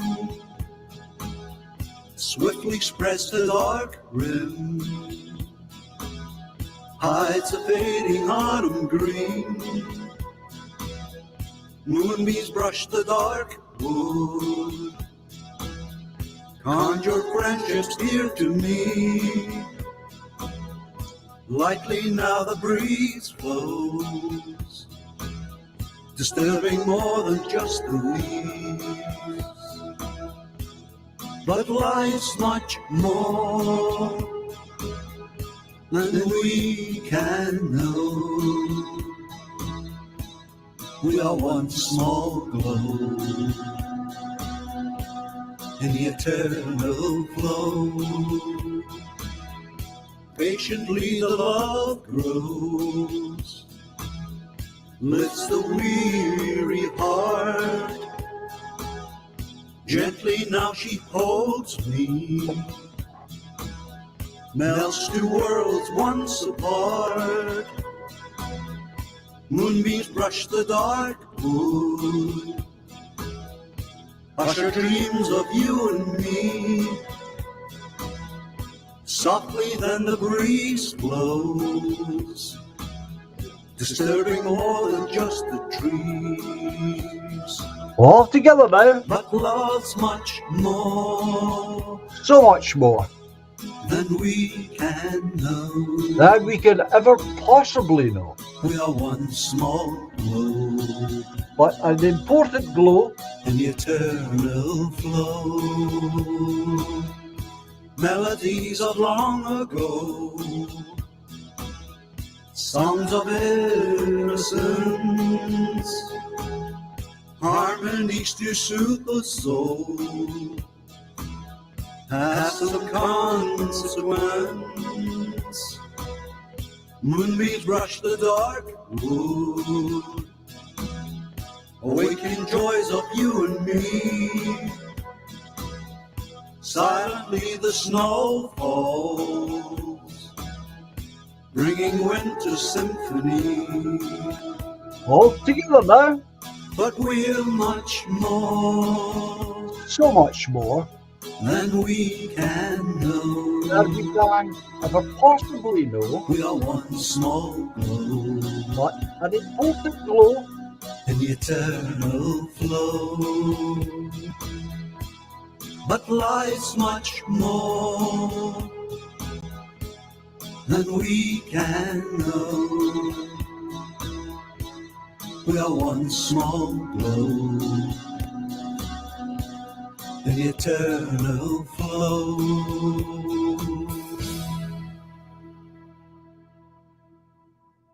So thanks again, folks, for being here. And we'll speak again very soon. Take care.